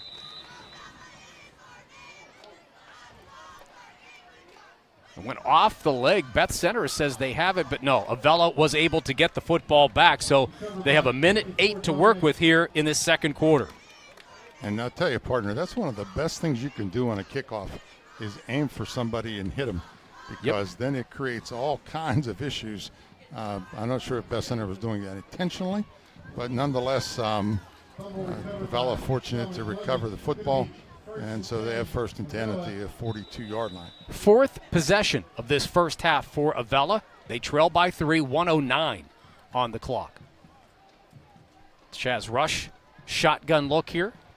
2 men are wide to the near side. Blitz comes up the middle. They pick it up. Rush to throw near side. Has a man. The defender slipped, and the catch is made by Wright. And Wright fights his way down to the Beth-Center 40-yard line. So in that case, the defender slipping and falling, and Wright had plenty of time to not only make the catch but then pick up some yardage. But see people kind of looking back to the line. Do we have a penalty here? This may be coming back. And we do.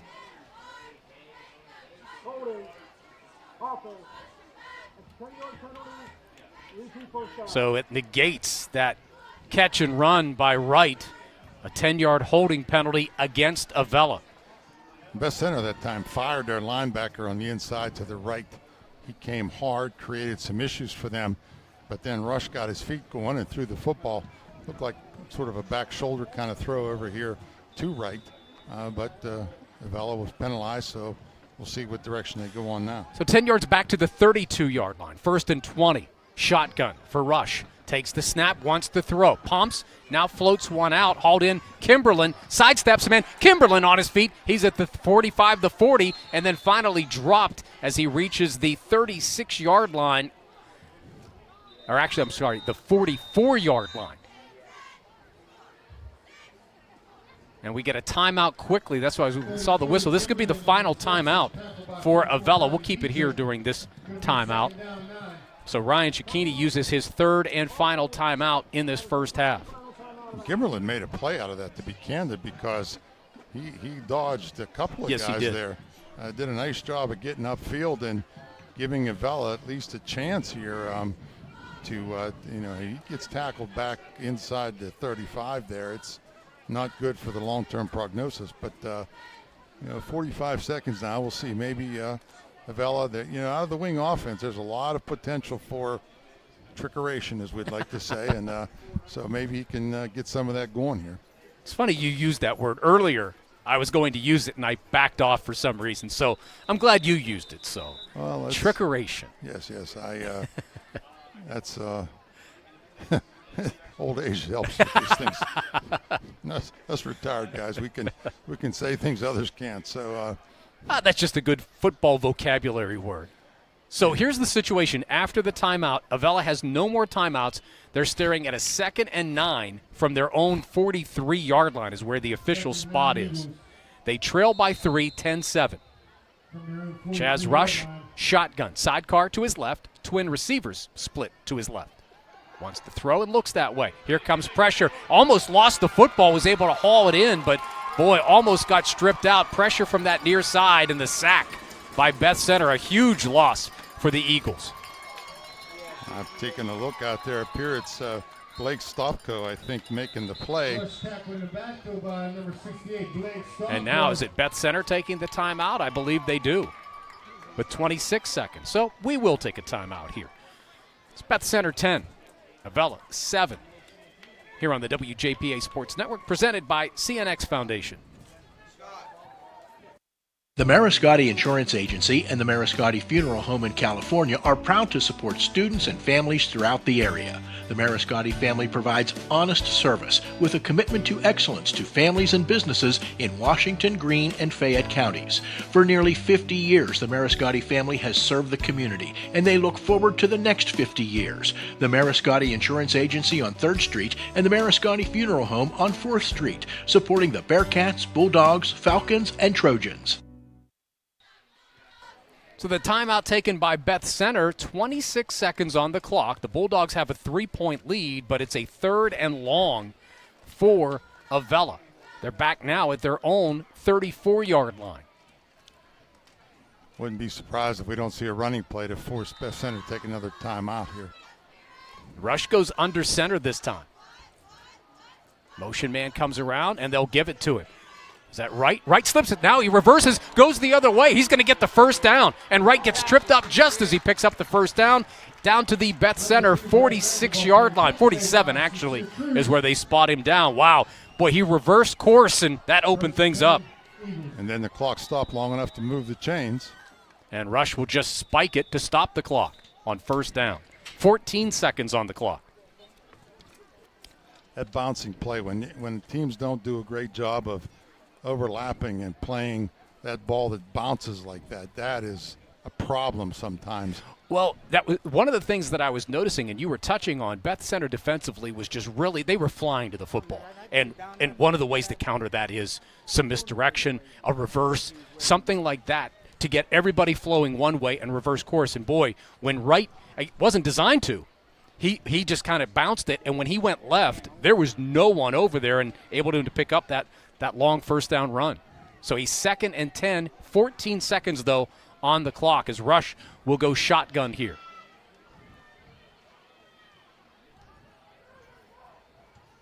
Oh, a low snap. He's going to have to scoop it up and just try to run. Now he throws it away, takes a big hit in doing so, but no grounding there. I think they had a receiver there. I think, again, under duress, that was a heads-up play by the junior, Chaz Rush. I was kind of looking for the receiver. Oh, they did throw the flag. Are they going to call grounding here?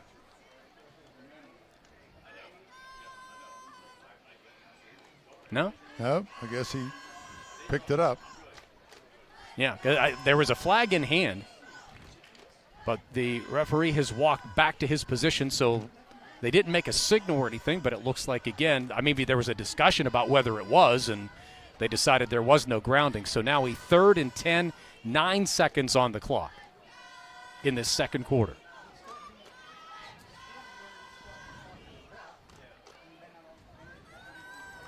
Rush to throw. Steps up, pumps, now rolls to his left, sets, fires deep downfield, and that pass will fall incomplete, and the clock rolls down to 0.4 of a second left. Before the play, when they were at the line of scrimmage, Rush and Wright were signaling each other, I suppose, and I'm not sure what the outcome of that was. My guess would be Wright was going to run a post, and another receiver dropped off into the sideline there, and Rush got flushed. So the outcome is that luckily Rush will take one more deep toss down the field, and if we don't get something, it'll be halftime. Yeah, I think nothing to lose here. 0.4 of a second. Throw it downfield. If you get a defensive penalty, maybe you can earn yourself an extra play with no time run. Beth-Center's flipping their corner to play right, so we'll see if a lot of space out there, although they've got 2 guys now on. Rush, here comes pressure. They're going to float it out on the little screen. He's going to look for blockers and fight his way inside the 40 down to the 39, and that will be it. And that was hauled in by Noah Kimberlin, but that will end the first half with the score. Beth-Center 10, Avella 7. Here on the WJPA Sports Network, presented by CNX Foundation. My Dream Field has a scoreboard with a giant TV. My Dream Field has dugouts for our mascot to dance on. My Dream Field has lights to play at night. And a duck pond. CNX is making dream fields come true by donating millions of dollars throughout Appalachia. Nominate your field at cnx.com/dreamfields. Start strong and stay local. CCBC's Washington County College Center gives you the edge to get ahead. High school students can learn to fly before they drive with our Aviation Academy. If helping others is what you do, let us help you. Advance from LPN to RN and open new doors in your healthcare career. Or get ahead in college by earning general education credits. No matter your path, we're here to help you move forward. Learn more at ccbcwashington.com. Alex Paris Contracting has been in business since 1928. They're in the heart of the Marcellus Shale on Route 18 in Atlasburg. Call Alex Paris for any contracting job, sewer, water, civil, or any oil and gas project. With over 600 pieces of heavy equipment, over 400 employees, all support equipment, and separate environmental company, they'll adapt and complete any project. Call Alex Paris Contracting, 724-947-2235. Learn more at alexparis.com. Bruce Sokolic joined by George Lammy as we're back at Beth-Center Stadium. Halftime here as the marching bands will perform on a homecoming night at Beth-Center. Our score, the Beth-Center Bulldogs 10 and Avella 7. Let's recap that first half for you. Avella won the toss, elected to receive. The opening kickoff, they began at their own 27-yard line, but they went 3 and out. They punt the football away. Beth-Center takes over. Great field position at the Avella 45-yard line. 5 plays later, they were in the end zone. Enzo Brown, an 11-yard touchdown run. Bobs hit the extra point, and it was 7-0 Bulldogs with 5:59 left in that first quarter. They kick the ball away. Avella takes over at their own 35-yard line. An 8-play possession for the Eagles this time, twice converting on 4th down. The first one was a 4th and 2 that kept the drive alive. The second 4th down play was a pass. Bryce Wright hauling in a 47-yard pass. He hit his own extra point. That tied the game at 7 with 1:10 left in the first quarter. In the second quarter, our only scoring came on a on a field goal. Hunter Bob's a 27-yard field goal. That actually came after, again, Beth-Center got great field position at the Avella 49-yard line. They still ran 11 plays. So they got the ball at the Avella 49, 11 plays, and kicked a 27-yard field goal. So you almost see that as a missed opportunity there, I think. I mean, you're glad to get the points. It gives you the lead, but kind of a missed opportunity for the Bulldogs there. Yeah, and, having been in a position like that before, because often in high school, guys don't want to risk kicking the field goal. True. Coach Trump must be confident with that young man. Did a nice job of getting the ball up, and so he gets the field goal. Candidly, though, the way they're playing defense, if Avella can't exploit that deep passing game, they have not been able to run the ball very effectively thus far, and Beth-Center has run the ball effectively, so that field goal might loom large here in the outcome of this ball game. So the Avella Eagles marching band performing in the background.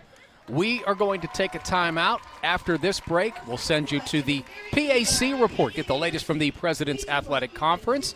And then, of course, George and I will be back with more at halftime after that.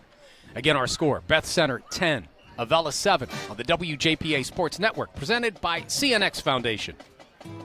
Friday night lights bring our community together, but too many families in Washington County are being torn apart by opioid addiction. I'm Commissioner Electra Janis, and I want you to know you're not alone. Help is here. If you or someone you love is struggling, call our confidential helpline today at 724-228-1234. That's 724-228-1234. Together, we can fight addiction and build a stronger future for Washington County.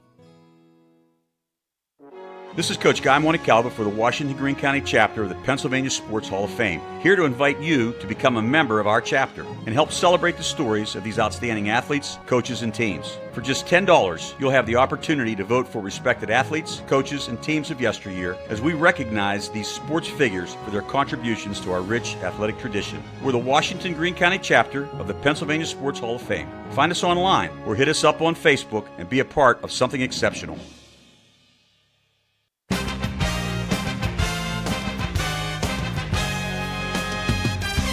Welcome to the PAC Football Report for September 27th, 2025. I'm Joe Underko. This week we will take a quick look back at the opening of league play action in the President's Athletic Conference last Saturday, while also previewing Week 4 contests this weekend. 4 PAC teams opened conference play Saturday with wins over league opponents. Westminster edged Case Western Reserve 28-23 under the lights in Cleveland. Geneva also improved to 1-0 in conference play, posting a 55-35 offensive shootout victory against St. Vincent in Beaver Falls. Waynesburg and Hiram saw their game delayed by 4 hours at halftime due to lightning, before the Yellow Jackets finally held off the Terriers 35-27 with a goal line interception in the final minute. Finally, Allegheny snapped an 11-game losing streak with a dominant defensive performance in a 26-0 home shutout of Teal. Grove City, Washington and Jefferson and Bethany all had the weekend off. PAC Players of the Week in Week 3 included Geneva junior quarterback Caleb Romano on offense, with a school record 484 passing yards and a conference record tying 7 TD passes, along with a rushing TD versus St. Vincent. Defensive honors went to Allegheny junior D lineman Michael Shank, with 5 tackles, a forced fumble, and a fumble recovery, as the Gators posted their first shutout since 2019. Special teams laurels went to Westminster sophomore returner Bright Cannon, with a 100-yard kickoff return TD to go along with 126 receiving yards at Case. Newcomer of the week was Waynesburg freshman DB Marcus Crum Jr. with 2 interceptions versus Hiram, including the game clincher in the final minute. Week 4 features 5 league contests, while Westminster has the bye week. Highlighting the slate is a matchup of 2024 league co-champions, as 1-1 and 18th ranked Grove City hosts 0-2 Washington and Jefferson in the Wolverines' annual night game at Thorne Field at 7 p.m. The Presidents have dominated the all-time series 45-14 dating back to 1893 and edged GCC 27-19 in Washington last season. But the Wolverines won the last matchup in Grove City 31-24 in 2023. President head coach Mike Sirianni previews the heavyweight PAC opener for both teams. You know, we got to avoid turnovers and maybe cause some, but honestly, we haven't scored when we got in the red zone. We've had multiple chances inside the red zone, both our first 2 games, and if we score, you know, every time we're in the red zone, obviously we're in a different situation. Another team opening conference play this Saturday is 0-2 Bethany, which after a Week 3 bye welcomes 0-2-1 Case Western Reserve to Bison Stadium for a 2 p.m. kickoff. The Bison lead the all-time series 15-9 dating back to the first meeting in 1970, but the Spartans have dominated recently with 9 straight wins, with the last Bethany win in the series being a 25-14 win in Cleveland in 2014. Bison head coach Brandon Robinson talks about how his program approached the bye week while preparing for Case. Coming off the bye, we were going to start conference play, and we knew the urgency that we had to have. We knew that we had to go back to the basics in some areas, especially, we have some injuries at key positions, and we need to, finally take some time and catch some individuals up to speed. It's homecoming weekend in Greenville, as 0-3 Teal hosts 1-2 Waynesburg at Alumni Stadium at 3 p.m. The all-time series dates back to 1913, with the Yellow Jackets holding a 34-10-1 record against the Tomcats, including a 37-10 win in Waynesburg a year ago. However, Teal won the last matchup in Greenville, topping Waynesburg 15-14 in 2023. Tomcat head coach Sam Bauman talks about the special homecoming atmosphere on the Teal campus. I think it's a really cool atmosphere, and it just leads to a better game day environment. So it's fun to have a lot more people at the game and a lot more people supporting you. So I'm never mad at that. In other Week 4 PAC contests, 1-2 Geneva travels to Meadville to face 1-2 Allegheny, with both teams looking to improve to 2-0 in league play. The series between the programs dates back to 1899, with the GTs holding a 25-17-4 all-time advantage, including a 27-21 victory last season in Beaver Falls. Finally, 1-2 Hiram travels to Latrobe for a 1 p.m. kickoff against 1-2 St. Vincent at Chuck Knoll Field. It's the first ever meeting on the gridiron between the Bearcats and the Terriers. That's all for this edition of the PAC Football Report.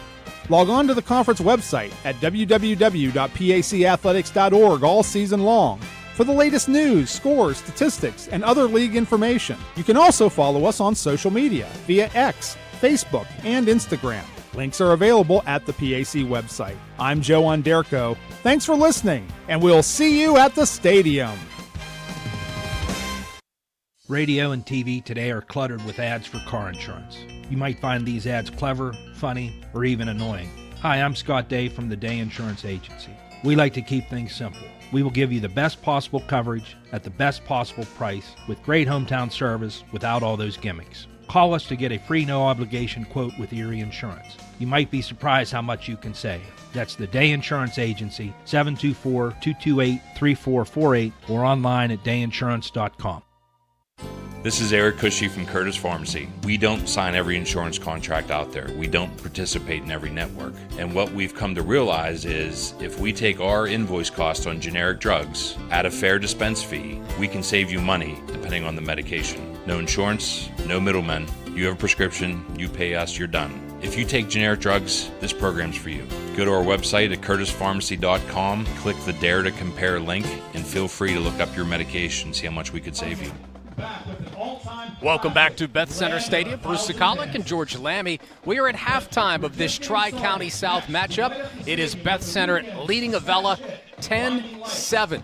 Beth-Center Marching Band about to perform here in the background, so you can listen to that. If you're watching on the stream online, you can watch the performance there. Let's talk about some of the other action. Of course, the other game on WJPA over on 95.3 FM. You have that matchup between Trinity and Ringgold. The Hillers own a 21-7 lead in that game. Also, Cannon McMillan on the road at Hempfield.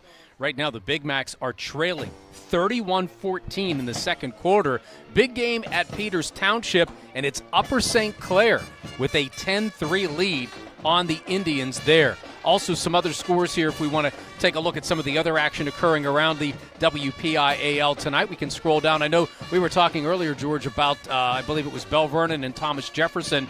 Looks like TJ has a 7-3 lead on the Leopards. I have to give that score. I grew up a Bell Vernon fan and have watched that rivalry for many decades. Oh, my.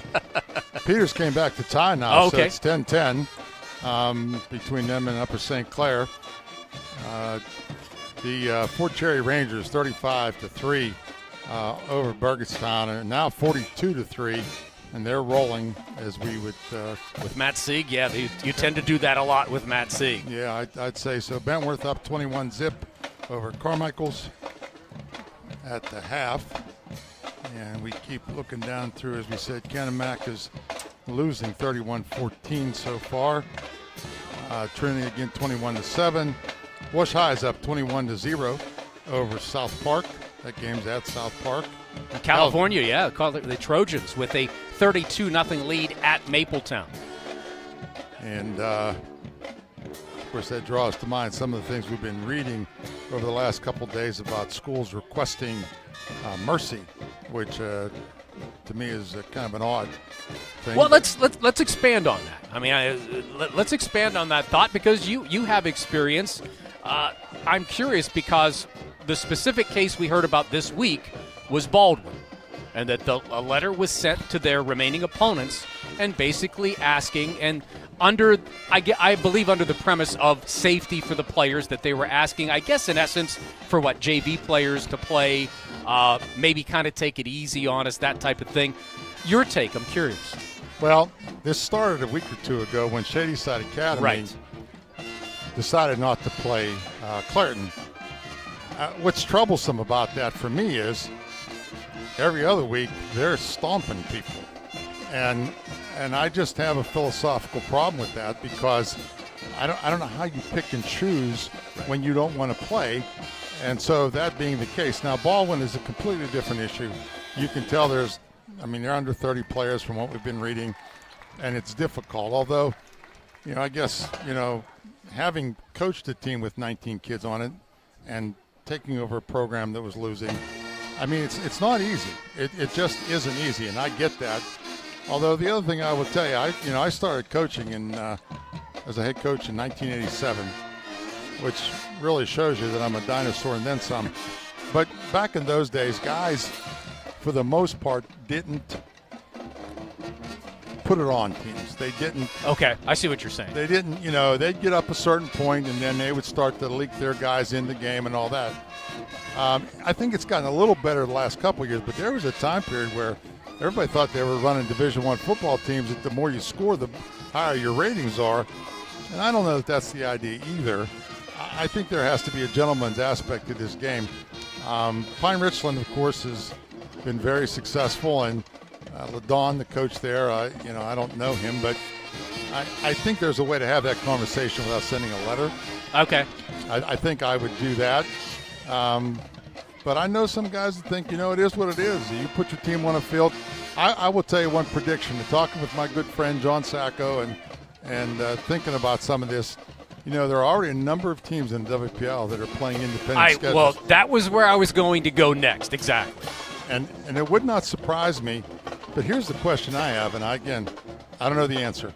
What if you tell the PIA, we're going to have a football team, but we're not going to take a schedule from the WPIL, and we do not want to play in the playoffs.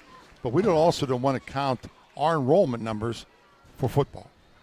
See, because it would then change that dynamic. And if you've got Uniontown, Albert Gallatin, I forget who else down that way. I've been hearing some rumors about some teams in the Tri-County South maybe thinking about doing, because again, the numbers are so small. So that's a possibility. The other option might be, especially in smaller schools, is, there is across the country, I think, 8-man football. I'm not sure that's the good answer for the larger teams, but it wouldn't shock me if a Baldwin doesn't go with an independent schedule next year and plays, the Albert Gallatins and the Uniontowns and those kinds of places.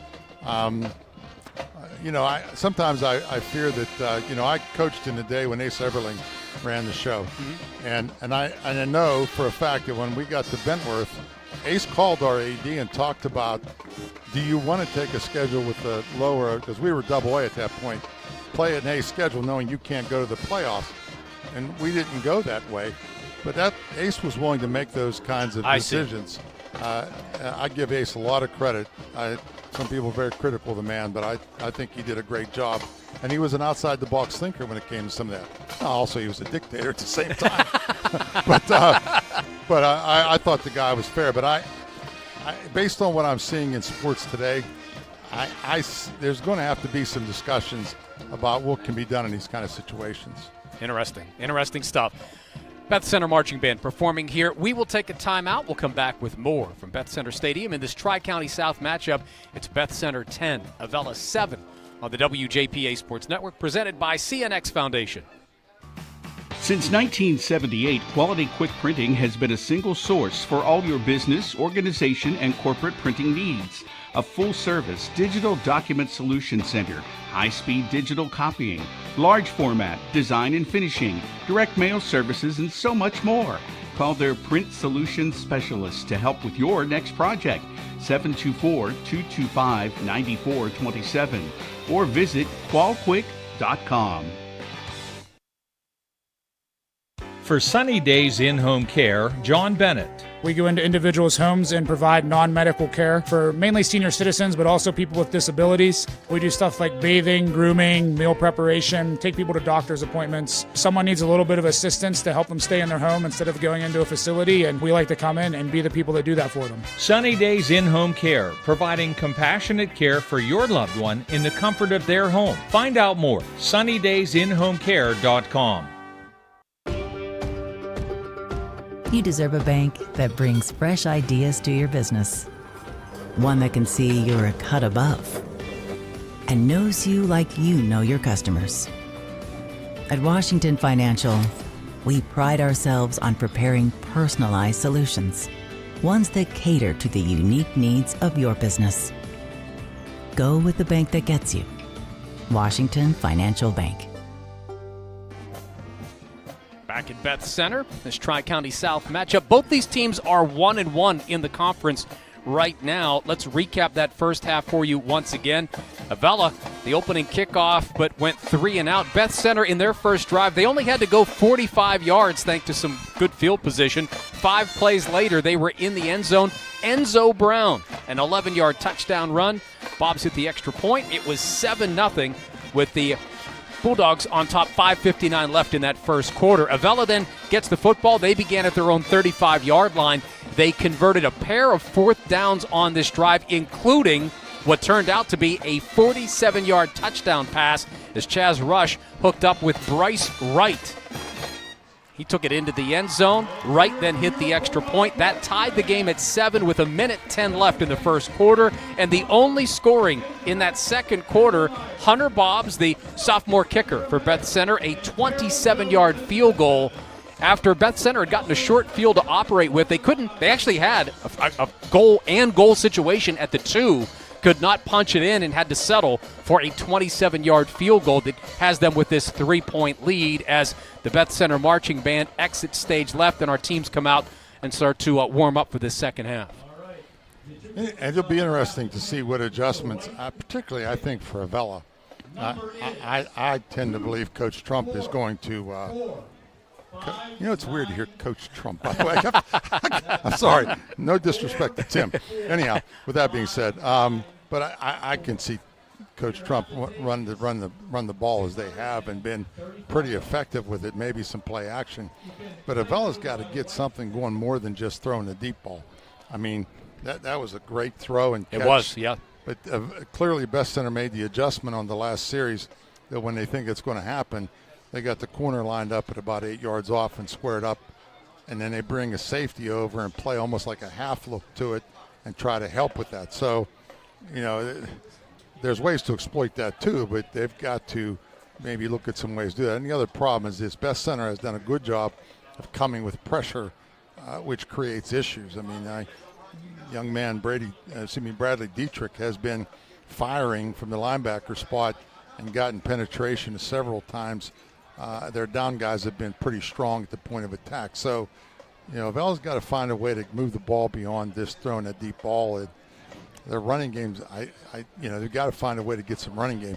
They do not attack the middle of the field very well in that offense, which I think lets Beth-Center really come with vigor to the outside when they run various kinds of outside plays and then try to throw the ball. 10-7, Beth-Center with the lead. One last break here. When we come back, the second half kickoff of this Tri-County South matchup. Again, Beth-Center leading Avella 10-7. They have the kickoff for you next here on the WJPA Sports Network, presented by CNX Foundation. The Mariscotti Insurance Agency and the Mariscotti Funeral Home in California are proud to support students and families throughout the area. The Mariscotti family provides honest service with a commitment to excellence to families and businesses in Washington, Greene, and Fayette counties. For nearly 50 years, the Mariscotti family has served the community, and they look forward to the next 50 years. The Mariscotti Insurance Agency on 3rd Street and the Mariscotti Funeral Home on 4th Street, supporting the Bearcats, Bulldogs, Falcons, and Trojans. My Dream Field has a scoreboard with a giant TV. My Dream Field has dugouts for our mascot to dance on. My Dream Field has lights to play at night. And a duck pond. CNX is making dream fields come true by donating millions of dollars throughout Appalachia. Nominate your field at cnx.com/dreamfields. So we get set for this second half kickoff. Avella won the toss, elected to receive, so it will be Beth-Center getting the football to begin this second half. So a 3-point lead for the Bulldogs and the football here. So coaches often say that first possession of the second half sometimes can be a key to winning a game. Well, it's certainly, you look at momentum in high school football. I remember talking to one of the coaches back in the day who had a lot of success, Pat Risch at Clairton. Yeah. And Pat, he always had pretty talented guys. But he said to me, he said, George, momentum matters. And kids getting excited and playing hard matters. As much as we have talented kids, if they come out and don't play together hard and they're not excited, he goes, I don't care if we have all the talent or not. And there's a lot to be said for that. I mean, obviously having more talent's better than not. But, I think that's why the first series matters a lot in situations like this. So both teams getting in their final preparations here before we get this second half kickoff. Again, Beth-Center coming in a record of 1-1 of the conference, but just 1-4 overall. Avella is also 1-1 of the conference, but they've won 4 of 5 this season, a 4-1 record here. So Eagles will kick it off. Avella in the traveling white tops, royal blue pants, and gold helmets. Beth-Center in the dark blue tops and slacks, the gold numbers, gold helmets, and Beth-Center will move right to left here in this third quarter. So Avella will tee it up. We've not seen a kick from them go very far, so let's see where Wright boots this one, and he will just squib it to the near side, scooped up at the 35. And dancing with it out across the 40 and then down to the 42-yard line. I believe that was Nicholas Miller for Beth-Center on the return. And that's where the Bulldogs will go to work, led by their junior quarterback, Chase Bebout. Again, interested to see, as we've said, how they come out and start their attack. At times when they got to the double tight power eye, that was really traditionally what you expect from Beth-Center, but I know that Bebot has had some success throwing the football. Miller splits wide to that far side, and they're going to cross you up here, Coach. Sure They are. split 3 wide and go shotgun sidecar left. In motion coming near side. But the give is still up the middle. They just spread that defense out is what they did. And Enzo Brown, he's going to get a couple out to the 45, but that will be it. So I think the goal there was just we're going to spread you out to try to create a lane. And Chaz Rush came up from the secondary, made a nice hit in that situation. They would have gotten a whole lot more had he not made that play. But they did go 4 quicks. And so, I mean, we'll see how that plays itself out. Brown walking to that near sideline after the carry as it's a 2nd and 8 from their own 44. Split wide this time is Jax Taylor. And again, they showed this same look. They go 3 wide, the slot to the near side, shotgun, and now the motion man crews to the far side. But again, they counteract it, they run it, and out near the 48 to the 49 and falling forward there, I believe. I know Brown came out. Was that Headley that time? I believe. Nope, it was Veach. It was Tegan Veach, the carrier. And it's a counteraction play. It's not exactly the same, but Beth-Center traditionally has always done a good job with countering. And you've got to block solid up front and then pull the guy and get something done with it. And Veach is quick, hits it up in there. So Beth-Center now third in a real short situation here, right at the midfield stripe. Yeah, 3rd and 2. They'll go Twins wide to that far side. I set backfield as Bebot goes under center. He'll turn, give it to the tailback, and right up the middle, first down and more. Believe that was Veach again, and he powers his way close to the 40-yard line. He just kept going. That time Beth-Center went Twins unbalanced. They brought their tight end on the same side as the Twin set. Sometimes teams misadjust when you do that. I'm not sure what Avella did in that situation, but frankly, it was just a lead play up over the off-tackle area, and Beth-Center gets the first down. Just underway, 2 minutes into this third quarter. Beth-Center leading Avella 10-7. They have this opening possession of the second half, 1st and 10 at the Avella 40. Bebot under center, pro set backfield, 2 are wide. Bebot dropped the snap. He's just going to pick it up and run with it off the left side. He'll fall forward for a couple as he's down near the 38-yard line of Avella. Different kind of look. Beth-Center's doing some things with that time. They were what I used to call a strong set. They had the fullback behind the quarterback and the dive back to the right toward the strength of the formation. Not sure exactly what they intended to do because Bebot never got really a good snap to bring it up. Maybe he dropped it. I don't know. He did, yeah. He just dropped the snap. But nonetheless, so Beth-Center now picked up a couple, but I'm sure they wanted a whole lot more. Split 2 men wide. Bebot again under center with those split backs in the backfield, the turn and the give. And Veach again. Veach gets his legs cut out as he gets to the 35. He may fall forward down to the 34-yard line. Was that Headley? I believe it's Headley. Oh, okay. That fullback play, and he's limping right now as he goes back to the huddle, but it's the belly play, and that's from the strong set. So the halfback in the strong set is leading up. And I'm not sure what's going on now. The official. Yeah, that was Headley, and he goes back to the huddle. He does not come to the sideline, so kind of limping a little bit there once again, telling people to turn their headlights off that are up on that. So our referee is going to kind of pause things here. Clock stops 8:49 in the third quarter. But if you've never been to the stadium here, there's an area where people in the parking lot, the headlights are actually shining into the stadium.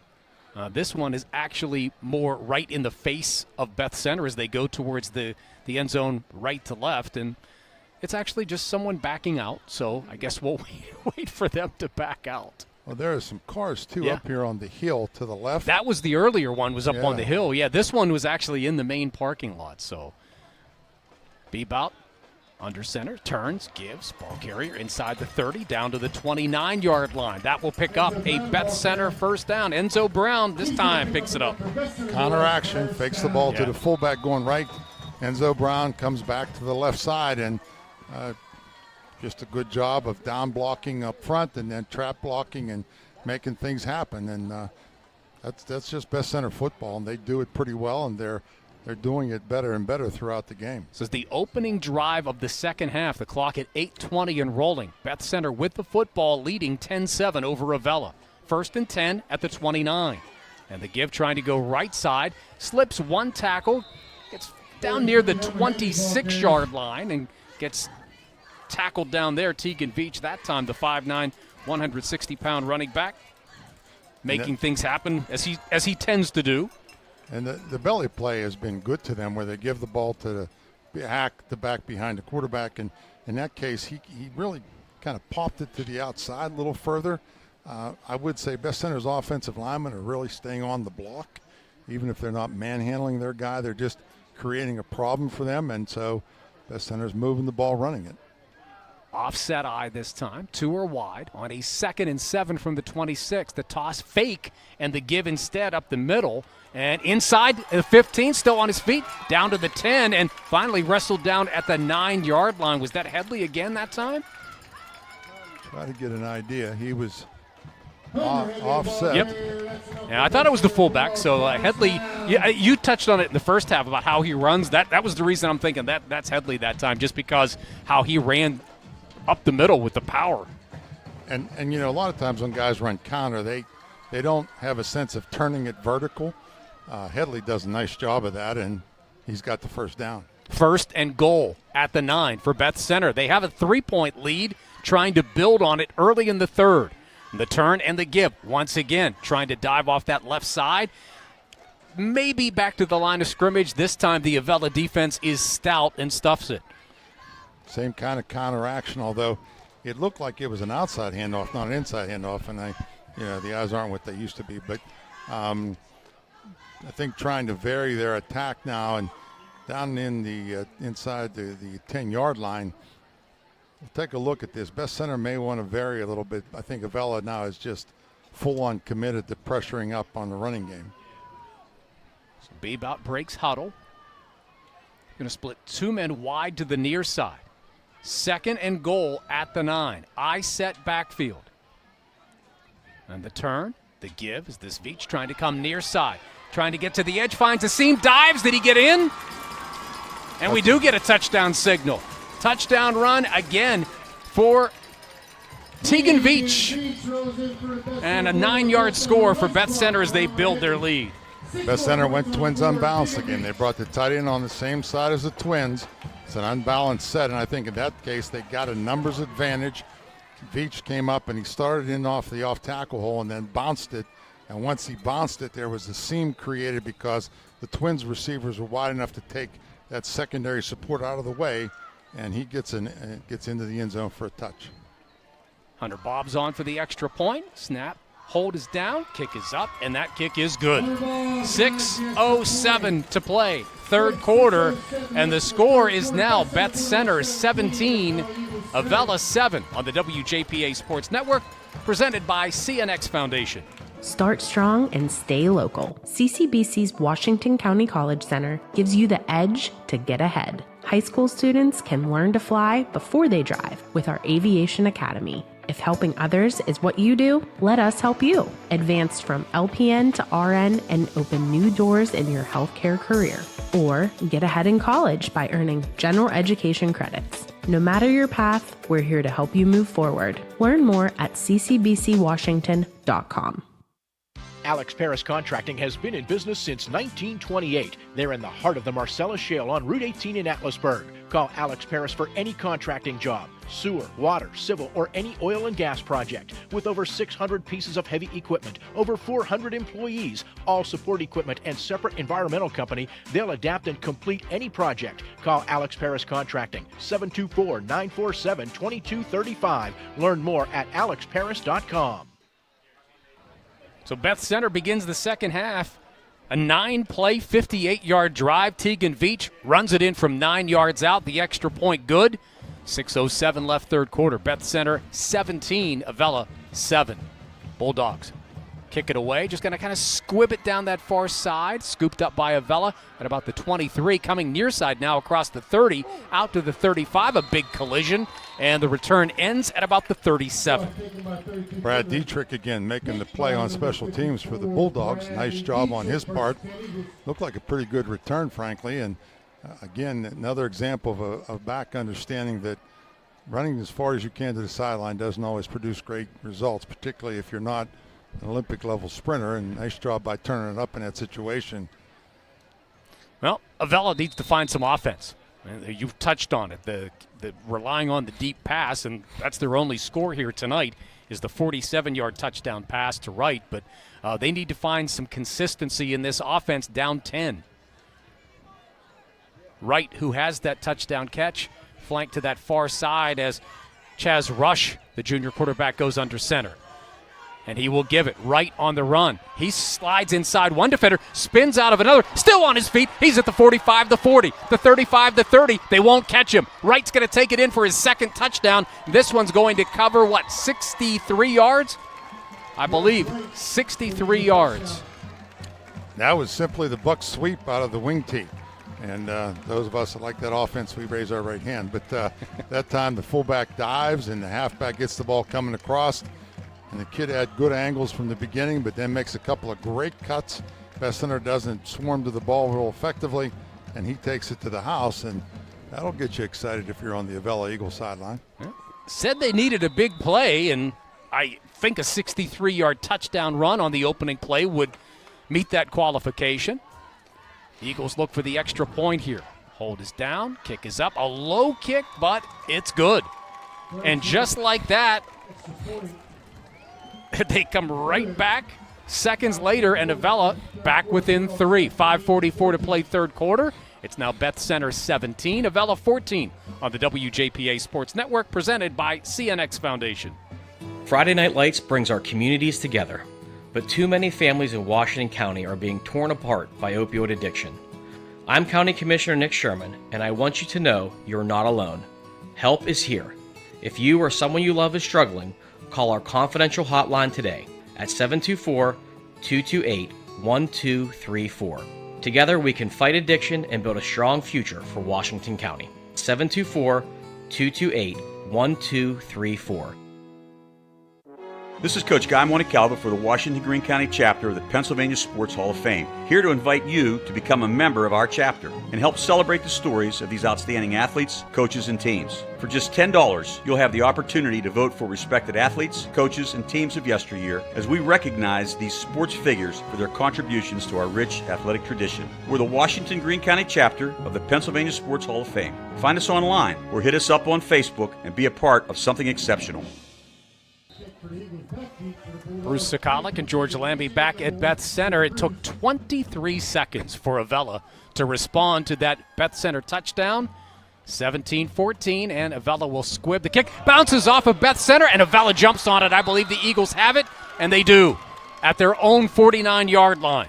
And as what we talked about before, I don't think he intentionally wanted to kick it off a Beth-Center guy, but one of those front line guys, the ball hit him and bounced back, and then Avella just jumps on it.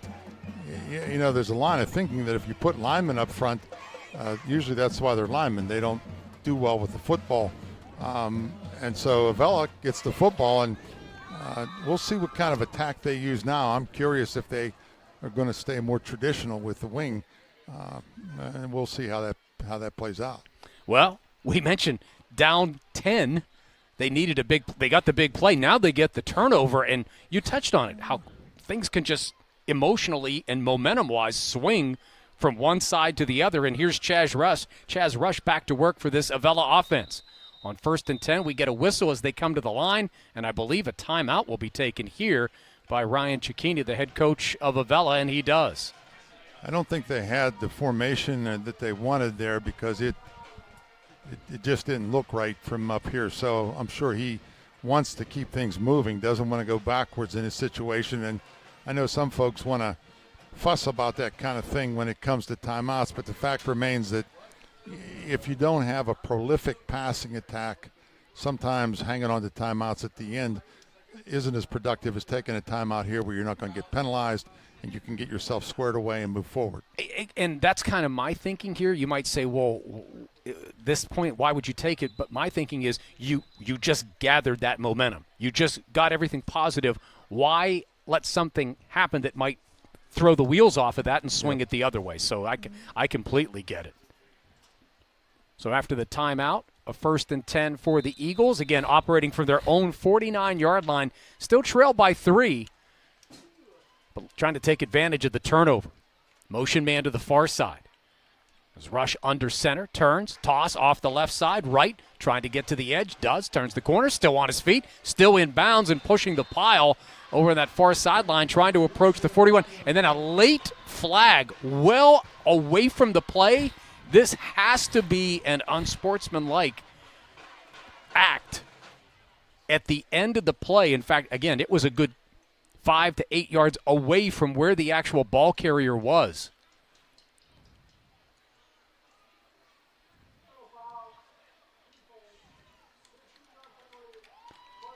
So the play stands, and the personal foul penalty against Beth-Center is adding 15 more yards. And just like that, Avella has it 1st and 10 at the Beth-Center 28.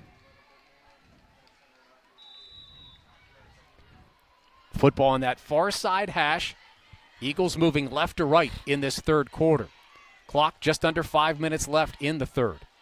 Rush gives it, has a hole up the middle, trying to now come to the near side, cuts back, and then forced down at about the 23-yard line as they pick up about 5. And now a flag at the end of this play. So all of a sudden now, things, emotions kind of boiling up here a little bit. This may be against the Avella, though. Yes, it has that look to it. And they're walking back.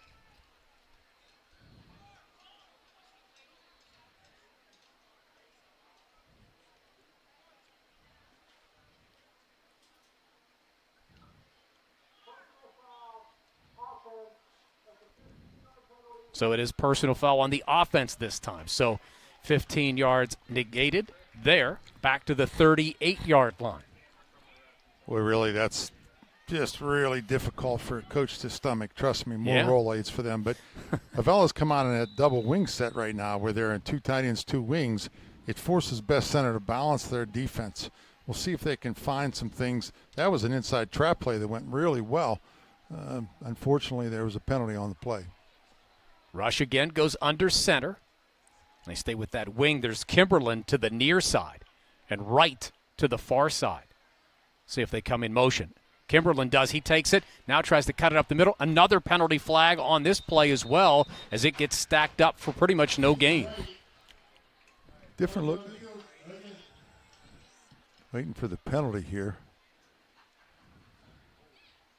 Oh, that's 3 straight plays in which we've seen penalty flags. This may be a hold on Avella. They're walking back. And just given where it was thrown, you would think that. Let's get the call here.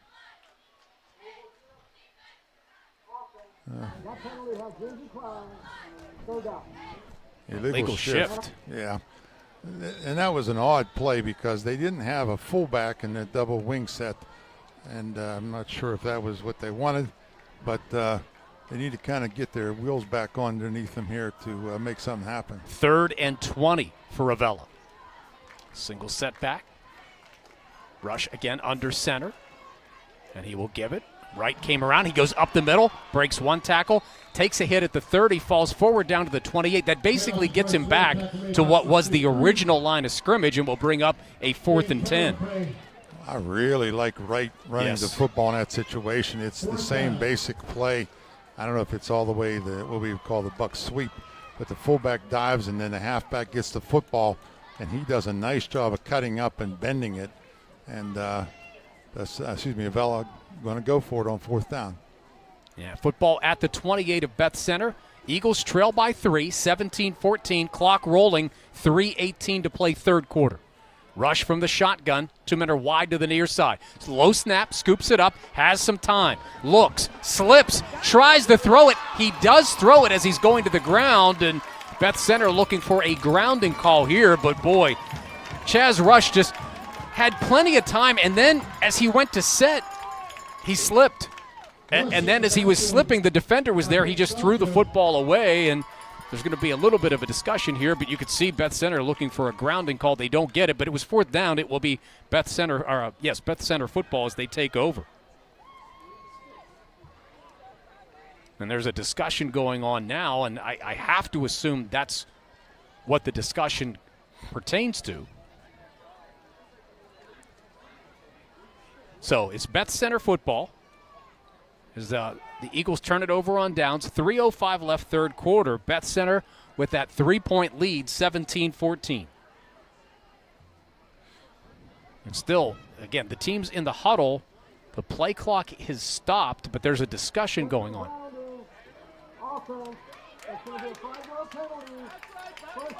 So after all that, they did call intentional grounding. So that was interesting how that transpired, because there was a discussion and there seemed to be this indication there would not be grounding. They do call grounding. Beth-Center gets it now 1st and 10 at the 40 with the penalty mark-off. Back to work. Chase Bebout. Split backs in the backfield. They go to hand it off the middle and just barely got the handoff because the defense was there and able to get back to the line of scrimmage, so no loss on the play, but good defense that time up front by Avella. Trying to make sure I've got the right guy. It might be Sawyer Kramer again. It was a 50-something. Boy, he knew what he was doing. In there quickly. Well, he came on pressure, but he didn't run upfield in that turf. He did a nice job of squeezing back inside and finding that counter action and stuffing it.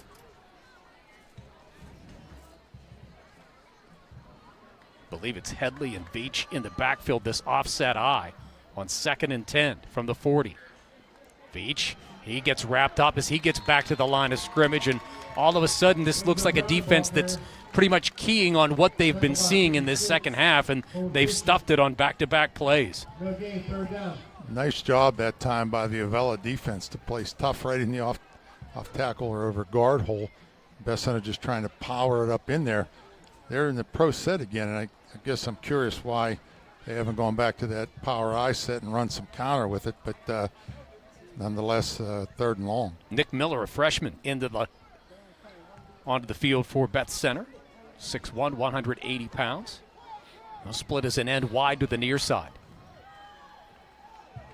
Jax Taylor wide to the far side. I'm going to spread this defense out a little bit. They go shotgun with Bebout. Takes the snap, drops it, picks it up, fires over the middle, and was it caught?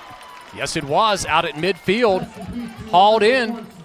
Sincere Cruz, the senior, made a great catch, and that is a Beth-Center first down at the Avella 49. Cruz bent the little slant route inside, and the Bebout threw a nice football in that situation. It was not, let me say it this way, there were people around from Avella, so it wasn't like it was a easy pitch and catch, and Beth-Center comes up with a big first down on the throwing pass. Clock rolls, 1:15 left, third quarter. It's Beth-Center 17, Avella 14. Bebout under center from the eye, and he'll give it to the deep back. And running off that right side and looking for room is Enzo Brown, I believe. And he's down to the 45-yard line as he picks up 4. Again, that unbalanced set, they put the tight end on the same side as the Twins, looking for a numbers advantage in that situation. Avella stood in there pretty well at that situation, but the center willing to just pound away at the football. 2nd and 6 at the Avella 45. A 3-point lead for the Bulldogs with the football. Bebout again will go under center. I set backfield, 2 men split wide. Bebout turn, gives it first man, I believe Headley. He will get the first down as he bowls his way close to the 37-yard line, and Homer Headley does what fullbacks do. They power their way to first downs. That was a belly play, but it was not an inside belly play. It looked to me like they were looking to run him off the off-tackle seam out there. And sometimes if a fullback can get to that spot, it really works very, very well. Don't see any reason here for Beth-Center. 15 seconds on the clock. No need to run a play here with the 3-point lead in the football. So that's going to be it for the third quarter. So it's Beth-Center that tacked on a touchdown on their opening drive of this third quarter, but Avella on the very next play raced 63 yards for a score, and we head to the fourth quarter. It's Beth-Center 17, Avella 14 on the WJPA Sports Network, presented by CNX Foundation. Hi, I'm Scott Day from the Day Insurance Agency here in Washington. When was the last time you reviewed your homeowner's policy? In recent years, the price of homeowners insurance has gone up dramatically. In fact, some companies have raised their rates by as much as 35% in the last year. If you haven't reviewed your coverage lately, now is the time. You might be surprised at how much you can save. Call us at 724-228-3448. Visit us online at dayinsurance.com or stop by one of our offices in Washington or Hickory. This is Eric Cushy from Curtis Pharmacy. We don't sign every insurance contract out there. We don't participate in every network. And what we've come to realize is if we take our invoice cost on generic drugs at a fair dispense fee, we can save you money depending on the medication. No insurance, no middlemen. You have a prescription, you pay us, you're done. If you take generic drugs, this program's for you. Go to our website at curtispharmacy.com, click the Dare to Compare link, and feel free to look up your medication, see how much we could save you. Now we head to the fourth quarter. Beth-Center with a 1st and 10 at the Avella 36. The Bulldogs lead it by 3, 17-14.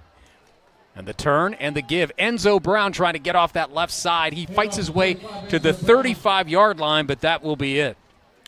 Counter action, fullback right, halfback comes back left. Avella stands in there pretty well with that situation, given very little.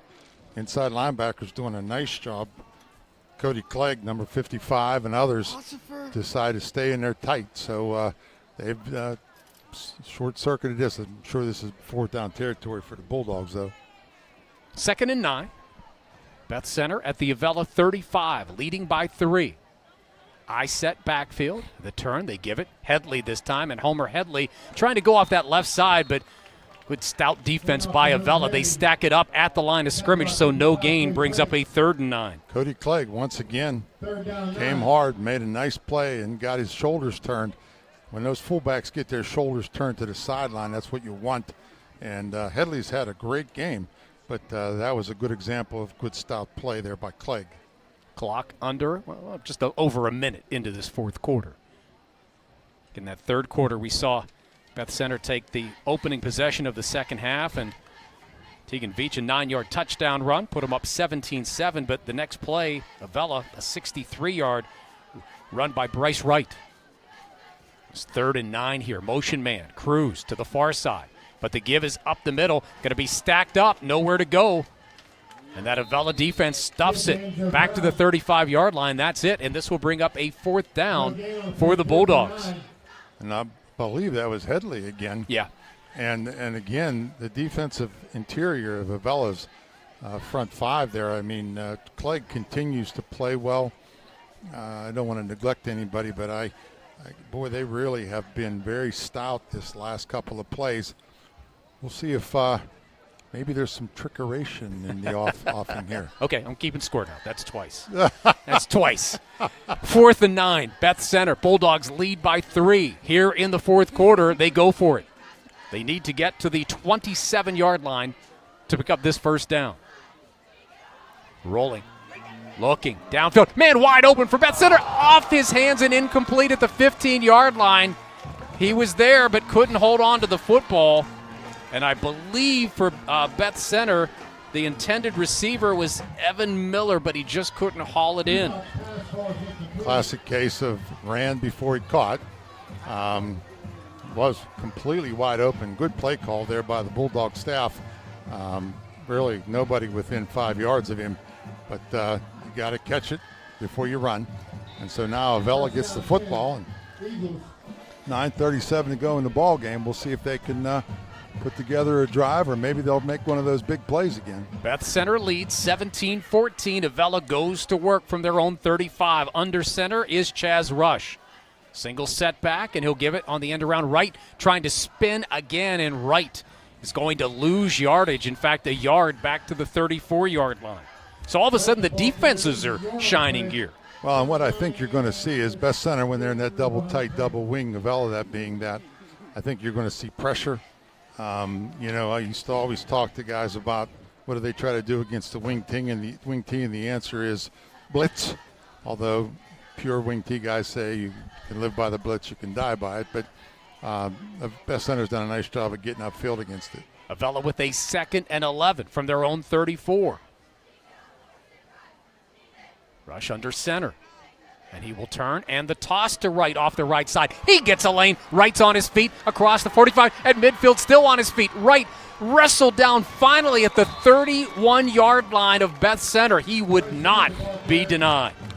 And they run a simple toss play out of the wing set where he just comes in motion and they toss him the football. Again, Wright does a great job of going vertically. So he gets up the field and hits a crack, and then he's running. Then he runs through a tackle.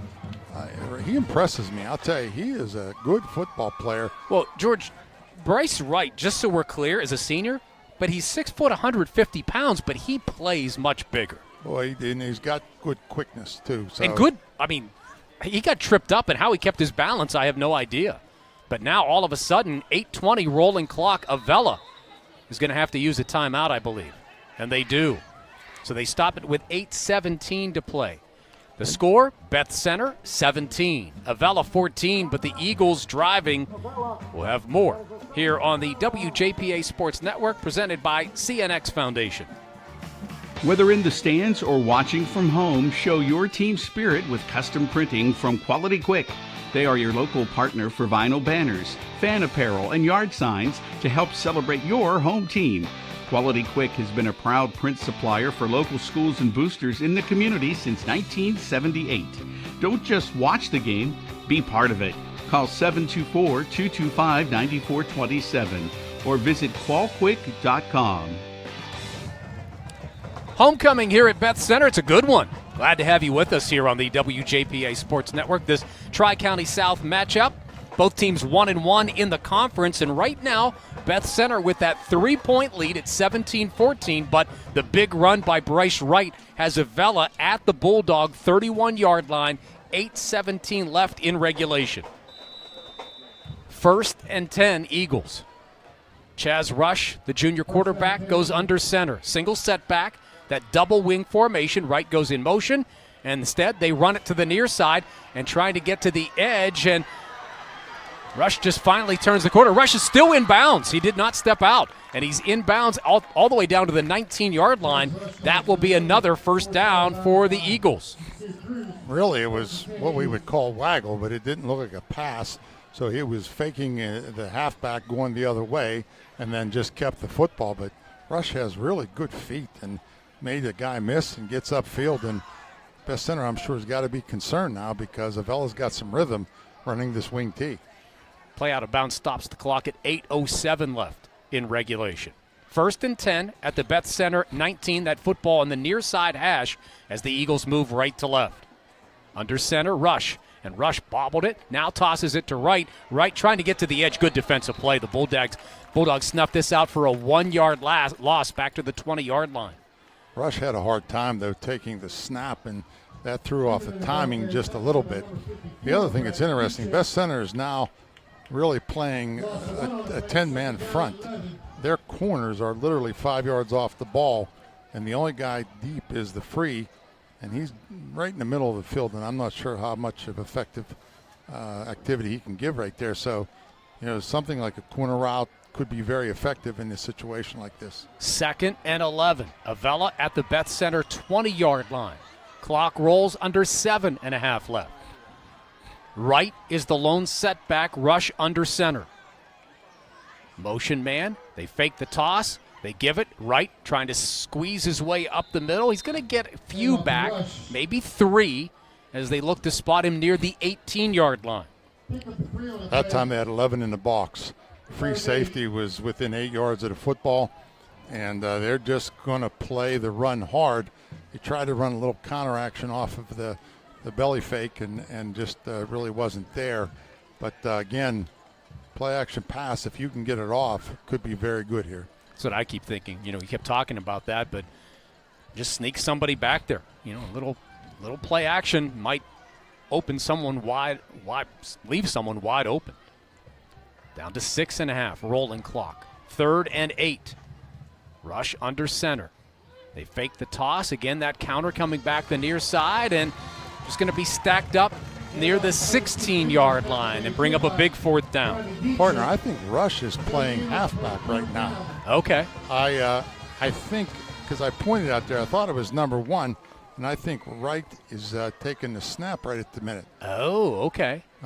Could be wrong. You know, the eyes aren't what they used to be. But also the line of scrimmage, they moved it back. I said the 16. It's the 17-yard line. So this makes it a 4th and 8 for Avella.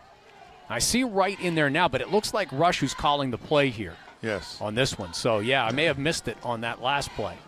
Yeah, well, because Wright is going to split wide this time. Yes. Shotgun, sidecar right for Chaz Rush. And there was movement. I think Beth-Center may have jumped. And if it's against the Bulldogs, this certainly helps. Makes it a, 4th and 3. Oh, no, it's a delay of game. The clock ran out. I did not see that. So it goes from bad to worst. 4th and 8 becomes 4th and 13. Yeah, that really changes the dynamic of the call. I mean, it really does. I think you're going to see Beth-Center bring the heat on this play.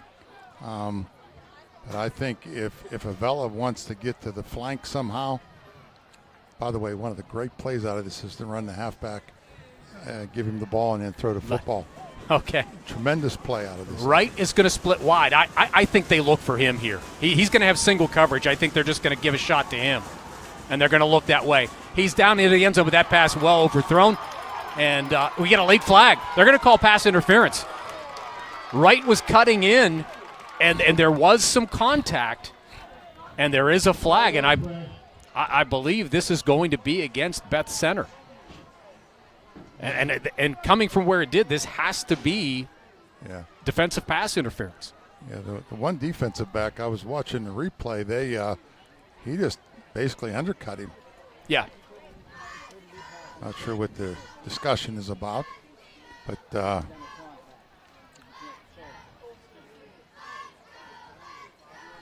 let's get the call here.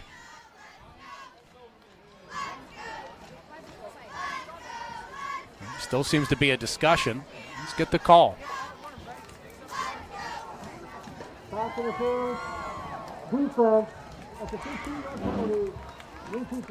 So you get the 15-yard mark off, you get the automatic first down, and boy, that's a huge break for Avella. With 4:59 left in regulation, Eagles trail by 3, but now the football spotted at the 11.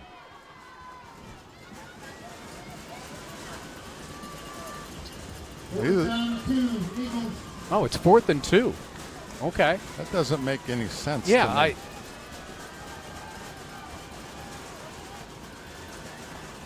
4th and 2. They're going to run it right off the right side, and I believe he's going to get it, and he does. No. Beth-Center's jumping up and down. Did they say they have the football? Because where he was brought down would be a first down. I think they were thinking it was a fumble. Apparently not. Nope, it's going to be 1st and goal. So we had the pass interference. I thought that was again. I plead. I should know that, but I always thought that was a first down. I do too.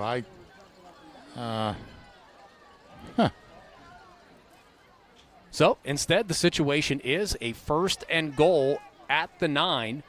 Actually, we're going to say it's the 8. They have 9 on the board. I think it's closer to the 8-yard line, and I think now we're going to get a timeout by Ryan Cicchini, and we do. So with 4 minutes left in regulation, it's the final timeout for them. We'll take a quick 30-second timeout here. The score, Beth-Center 17, Avella 14 on the WJPA Sports Network, presented by CNX Foundation. You deserve a bank that lifts up your business, that shares your spirits and your taste for success. At Washington Financial, we pride ourselves on crafting solutions that are as one of a kind as your business is. Go with the bank that gets you. Washington Financial Bank. Bruce Sokolic, George Lambie back at Beth-Center Stadium, homecoming, and the Bulldogs now with their backs to the wall here. 1st and goal for Avella at the 8-yard line. The Bulldogs' lead is only 3. So the 3rd and final timeout by Avella as well. Chaz Rush will go under center. Single setback. Motion man. And the give up the middle. This is Wright. He slips a tackle, and Wright dives down near the 2, maybe to the 1. Difficult to tell from our angle. Looks like it's at about the 2-yard line. So we'll call it 2nd and goal from the 2. Straight inside, either trap or dive right up over the center. Wright breaks it to the right. And boy, that's impressive because there's a lot of bodies in there. But he gets up in there and, frankly, perilously close to scoring. Clock at 3.5 and rolling. 2nd and goal. Eagles trying to take the lead here, down by 3. Motion man comes around the give up the middle, stacked up. Boy, the defense slammed the door there at the 1-yard line, and this will make it a 3rd and goal for Avella. And in an odd sort of way, that's not such a bad thing. No. Because if they're smart and they let the clock run, which, they can do now, I mean, they could get the time down to 2 minutes or so, and Beth-Center's not been throwing the ball extremely well. They've made a couple nice passes, but it would be a long way to go if the Eagles can score here. 3rd and goal from the 1. Rush under center. He'll keep it himself, pushes forward. Is he in? No signal yet, and now we do. Touchdown Avella. Chaz Rush on the quarterback sneak. And the Eagles take the lead with 2:33 to play in regulation. Really, just the Eagles have found a way to run the football here in the second half. They have gone more with the pure wing T style offense.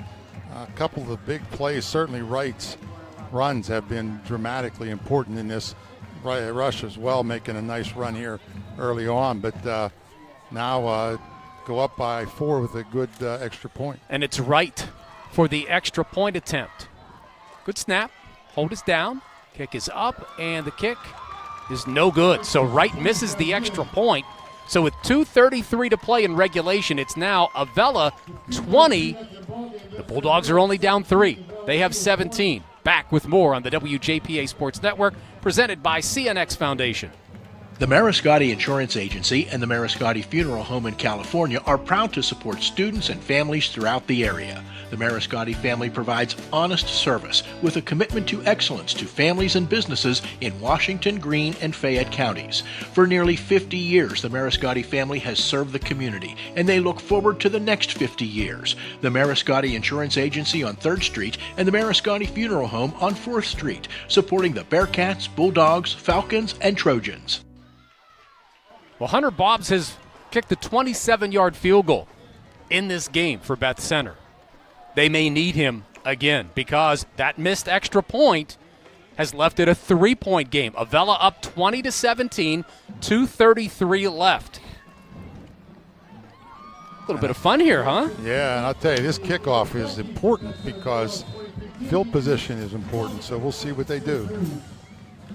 It's going to squib it to that far side. Beth-Center will just catch it at about the 34, run it forward across the 40 and out near what looks to be the 41 or 42, and 2:29 on the clock. So Bulldogs have all 3 of their timeouts, down 3, and 2:29 on the clock.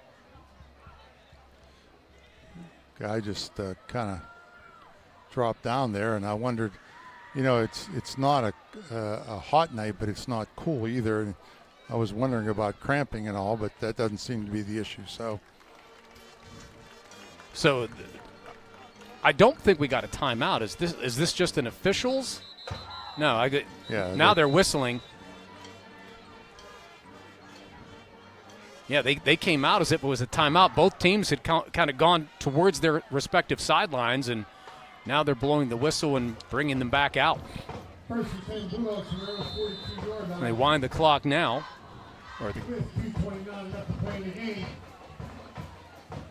The play clock, that is. The game clock still at 2:29. So here we go. Chase Bebout to lead the Bulldogs, trying to pull out, at least tying this game and possibly forcing overtime. And the turn and the give off the left side, bowling their way across the 45. So Tegan Veach, who else? He's been powerful all night, out to the 46-yard line. Clock rolls.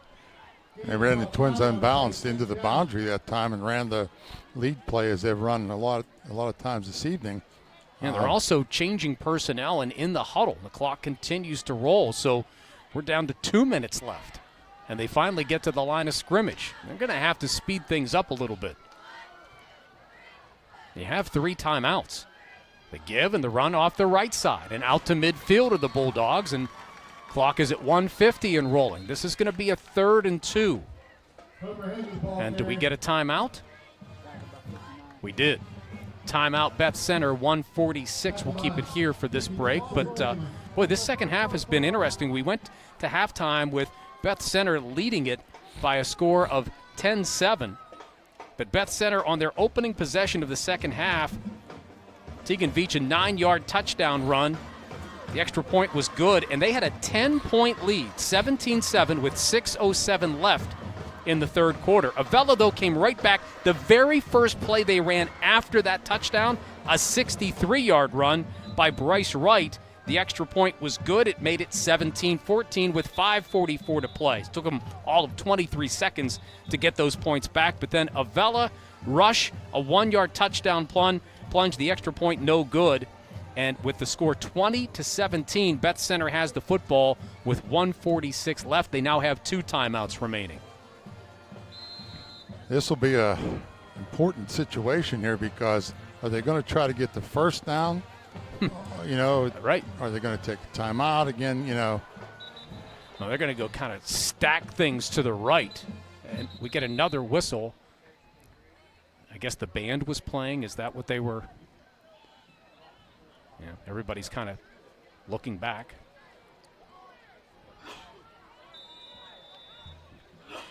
And now we'll resume with this 3rd and 2. And the give, trying to run off the right side and close to the sticks. I believe he got it. Looks to be just inside the 48 of Avella, and I believe that will be a first down, which is important because it does stop the clock and gives them some time here. Bulldogs now go to the huddle. Clock winds, 1:37. So 1st and 10, Bulldogs still in the huddle. They're at the Avella 48. Remember, again, Bob's has hit a 27-yarder, so they still have plenty of ground they need to cover if they even want to consider that field goal. Bebout to throw. Floats a pass, has a man, tries to get out of bounds, and he does. He gets shoved out near the 46, 47. Where did they spot him out? I thought his forward progress was much closer. Yeah, it looks like they're going to spot it at about the 47. So Enzo Brown shoved out after a 2-yard gain. Clock stopped with 1:11 to play. Avella 20, Beth-Center 17. Bulldogs with the football, though. Throwing a short ball like that, though, into the boundary is, I guess we'll see how it plays itself out. You have to take a shot here at some point, right? I mean, I think you just have to take that shot downfield. This might be it. Bebout, and he does. Deep down the middle. Has a man there. Did he make the catch? Bobbled around and falls incomplete. Boy, he had the receiver. He got a hand on it. Then the defender got a hand on it, and then it finally fell to the ground. So close. Great call in that situation. That seam is there, and he was pretty close to making a play there. Nice call in that situation, but now we're 3rd and 8 with 1:05 to go, and these are when you got to kind of draw them up sometimes. This is tough. Again, you have 2 timeouts. It's just, where do you need to get to even consider a field goal? And I think you need to get probably down near the 15-yard line, maybe even closer to even consider it. Play action. Now float a screen up to the far side, but the pass underthrown. Yeah, Bebout faked it, then he kind of settled to his right and then throwing back to his left and just underthrew it and kind of bounced it to his back. So now 4th and 8. So this is, this is the ball game for Beth-Center. They need to convert here to keep this alive. Yes, they do. I'd be curious if they're going to put some receiver-type folks in the game. 1:01 on the clock. They need to get to the Avella 38-yard line to pick up the first down. Down by 3. Nick Miller in as a wideout. They go 4 wide here, shotgun, sidecar right. They need 8. Bebout looks, pumps. Now he's going to run. Bebout trying to get to the sideline, cuts back, gets the first down, and he's down near the 36-yard line of Beth-Center. And do they take the timeout here? I know the first down stops it, but do they take the timeout here? They do. I see the water bottles coming onto the field, so they clock at 53 seconds left, but a 1st and 10 for Beth-Center. Could have made a different decision there because, you know, the clock stops to move the chains. And, I don't know. I mean, could have. I can make the case either way. You know what I mean? Yeah. I can make a case for doing what they did, but I can make a case. I think what you're thinking, too, is clock stops with the first down. You could even go up and clock it, just throw it to the ground and save that timeout. But you do still have 1 timeout remaining. So you could run, I guess, in that situation, my point would have been you could run a running play that you wouldn't think they would be running because you're going to call a timeout anyhow. And maybe it breaks. Oh, I got you. Yeah. Well, here we go. 1st and 10 after the timeout. Bebout from the shotgun. Going to fire downfield. Has a man there. Goes up and broken up. Had a man at the 16-yard line, but the defense came up. Contact came just as the ball got there and breaks it up with 47 seconds left. And it was close, though. I mean, he was there right at the contact point, but I'll tell you, that was close. I'll say that. 2nd and 10, 47 seconds on the clock. If you're just joining us, Avella clinging to a 3-point lead, 20-17. Beth-Center has the football at the Avella 36 with those 47 seconds left. 2nd and 10. Shotgun again, Bebout. They go 4 wide, a back to his left in the backfield. Motion man comes near side. That's Cruz. Looking. Bebout throws for Cruz, makes the catch, and takes a huge hit by Wright. I mean, that looked like it could be almost devastating, but Cruz bounces right back up, makes the catch at the 30, the clock rolling. 33 seconds.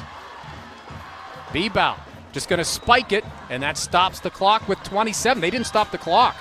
They lost a second at least. Well, it's at 26. It should be at least 27. Well, the other thing that they didn't do was get set. I thought the same thing, George. They didn't get set. And see if they put time back on the clock here.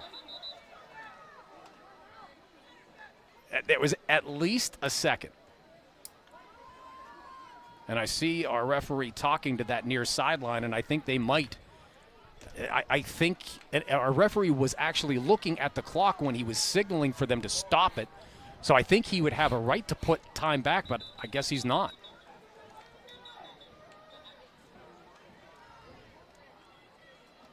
And now we get another discussion. Beth-Center's in the huddle and breaking huddle right now, but there's a discussion on that near sideline. Again, I have to believe that has to be what the discussion is, George, because as soon as they did that, I'm like, okay, that should stop the clock and I saw 28 going to 27, and it ran down to at least a second could be put back on, and I thought our referee would have seen that when he blew the whistle, but I've seen no indication he's going to put time back on the clock. Now there's a conversation amongst the crew here. So it looks like they're going to just keep 26.2 on the clock. I don't think, well. Yeah. Oh, no, they did. They put it up to 28. They did put it back to 28. So there's 28 seconds on the clock. 3rd and 4 from the 28-yard line. And Bebout's went back. I don't know how that wasn't a false start. There's a throw and a catch at the 26-yard line, but Bebout backed up from the shotgun, which there was no flag for procedure. I don't understand. 22 seconds on the clock. Now he's under center, and he'll clock it again because they had picked up the first down on that previous play, but things have gotten, I think the wheels have kind of come off here, George. Well, from an officiating standpoint, yes, I agree with that. I mean, you saw what I saw, right? Bebout's Yes. in the shotgun. He took at least 2 steps backwards, Yeah, and the ball wasn't snapped. Yeah, I would have been animated if I was the head coach at Vella.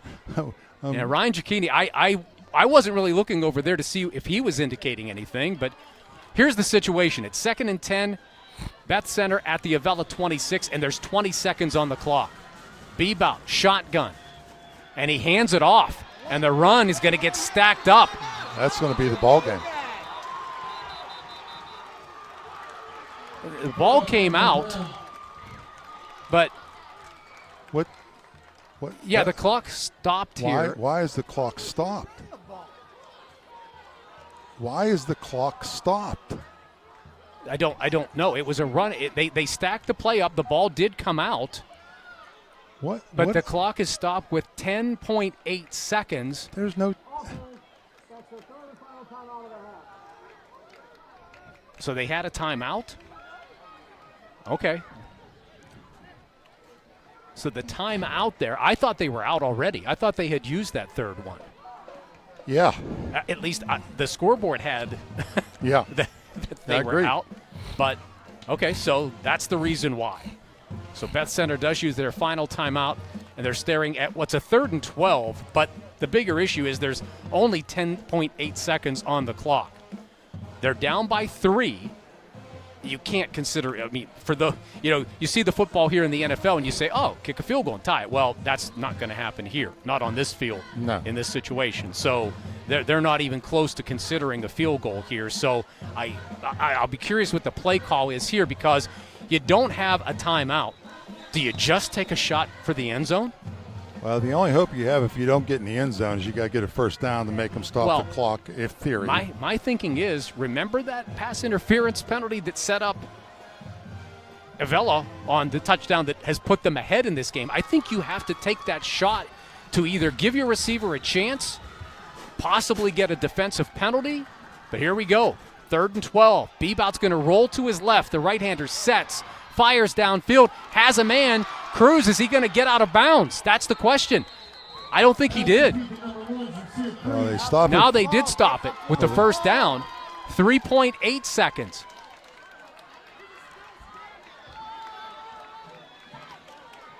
And now they clock it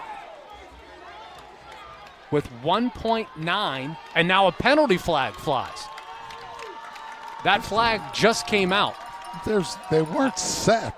Well, that's the second time we've seen that happen, and you mentioned it on the last one. And is that what this call is going to be? That they weren't set? And if they're not set, is the ball game over?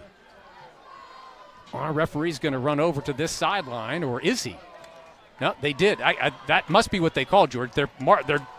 We've not had a penalty signal or call, but and now Beth-Center's at the line. Winding. To kick a field goal. I mean, this is just, the wheels are completely off here. No one knows what's happening. They moved the ball back, but we'd never had a signal for if there was a penalty or what happened. They lined up. They blew the whistle when the ball was snapped as Beth-Center was going to try this field goal, and now the crew has gotten together to talk about this. The game was over. Now there's 2 seconds. That's what I said. I don't think anyone really knows what's happening here. They have to wind the clock. Well, but again, they had to have called a penalty there, right? Because we saw them mark the ball back. Yeah. But there was never a signal or a call as to what that was. Yeah, it was offsides on them. So now we're going to get what is a 31-yard field goal attempt. The spot is at the 21. It's more like the 22. So this is going to be a 32-yard attempt from the far side hash. Hold is up, the kick is low, and it's no good, and time runs out. And the final score, the Avella Eagles 20, the Beth-Center Bulldogs 17.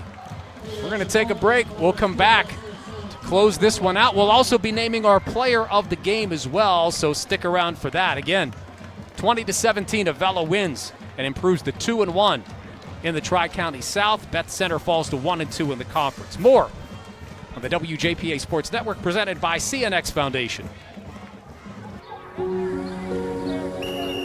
My Dream Field has a scoreboard with a giant TV.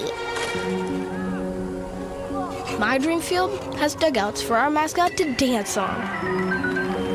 My Dream Field has lights to play at night. And a duck pond.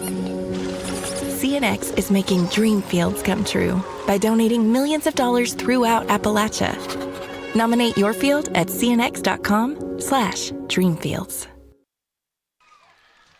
Welcome back to Beth-Center Stadium, where the Avella Eagles hold on and win 20-17 over Beth-Center, as that 32-yard field goal was no good as time expired here. And before we get to the player of the game, just a quick recap. Again, a game that saw Beth-Center holding a 10-7 lead at halftime and then scoring a touchdown. Tegan Veach, 9-yard touchdown run. Extra point was good. They had a 10-point lead, 17-7. The very next play after the kickoff, Avella Bryce Wright races 63 yards for a score. Just like that, the Eagles were back within 3 with 5:44 to play in the third quarter. In that fourth quarter, Avella gets the only touchdown, and it was Chaz Rush, a 1-yard plunge. The extra point, no good, that kept it a 3-point game at 20-17 with 2:33 left. And then, as we mentioned, we saw what was a very interesting finish to this game and the missed 32-yard field goal that ends it. You're shaking your head, I know. I try to stay away from being commenting on officials, but my goodness, it just really, it doesn't matter. Avella overcame a lot in terms of they were down big and came along really well, made some big plays, certainly. I don't know who we're voting for player of the game. You and I concur, I see. Yes, very good. So, the Eagles, they did what they needed to do. I mean, Beth-Center had run the ball very effectively at various points in this game and kind of looked like they couldn't be stopped, but Avella found a way. It is time to recognize our player of the game, brought to you by Washington County College Center, operated by Community College of Beaver County. Start strong and stay local. CCBC's Washington County College Center gives you the edge to get ahead. High school students can learn to fly before they drive with our Aviation Academy. If helping others is what you do, let us help you. Advance from LPN to RN and open new doors in your healthcare career. Or get ahead in college by earning general education credits. No matter your path, we're here to help you move forward. Learn more at ccbcwashington.com. And as player of the game, Avella, I think they turned and watched this kid make play after play. A 47-yard touchdown reception in the first quarter that was the first score of the game for them. And then in the third quarter, a 63-yard touchdown run. But Bryce Wright is our player of the game here tonight from the Avella Eagles because, well, I think we called his name quite a bit here tonight. We saw him on the extra points. He did miss one. Saw him on the kickoff. He was pretty much everywhere tonight. Made a great play on a couple of occasions that made the difference. And, it was a great team effort. Let's not diminish that. But, boy, I tell you, he was a difference maker tonight for the Eagles. So, again, Avella with the victory. They're 2-1 in the Tri-County South. They go to 5-1 overall. Beth-Center, they fall to 1-2. In the Tri-County South, they're now 1-5 on the season. As we get set to wrap things up, always a pleasure to work with you, my friend. As well. Really appreciate it. Brother. Thanks so much for all your help. And again, great crew here tonight. Thanks so much to our on-site producer, Brandon Bennett, the game camera operator, Nathan Bennett. The replay camera is Grady Peterson. And, of course, back in our studios, Jacob Knisder at the studios at WJPA. Game tonight brought to you by CNX Dreamfield, making your dream field come true. Also by Mariscotti Insurance Agency and Mariscotti Funeral Home in California, proud to support students and families throughout the area. Washington Financial Bank for 125 years, proud to be the bank that gets you. Sunny Days In-Home Care, providing compassionate care in the comfort of home. SunnyDaysInHomeCare.com. Quality Quick Printing, your team spirit printing headquarters since 1978. Online at qualquick.com. Curtis Pharmacy in Washington, Claysville, Connellsville, Carmichaels, and online at curtispharmacy.com. By Day Insurance Agency on East Maiden Street, Washington, Main Street in Hickory. Online at dayinsurance.com, celebrating more than a half-century of service. Washington Greene County chapter of the Pennsylvania Sports Hall of Fame, celebrating our region's rich athletic tradition. Washington County Human Services, take the first step towards a healthier life. Call 724-228-1234. By Alex Paris Contracting, a commitment to quality and service exceeding expectations. And by Washington County College Center, operated by Community College of Beaver County. Your final score once again, the Avella Eagles 20, the Beth-Center Bulldogs 17. Thanks so much for listening. For George Lammy, I'm Bruce Sokolic saying so long from Beth-Center Stadium on the WJPA Sports Network, presented by CNX Foundation.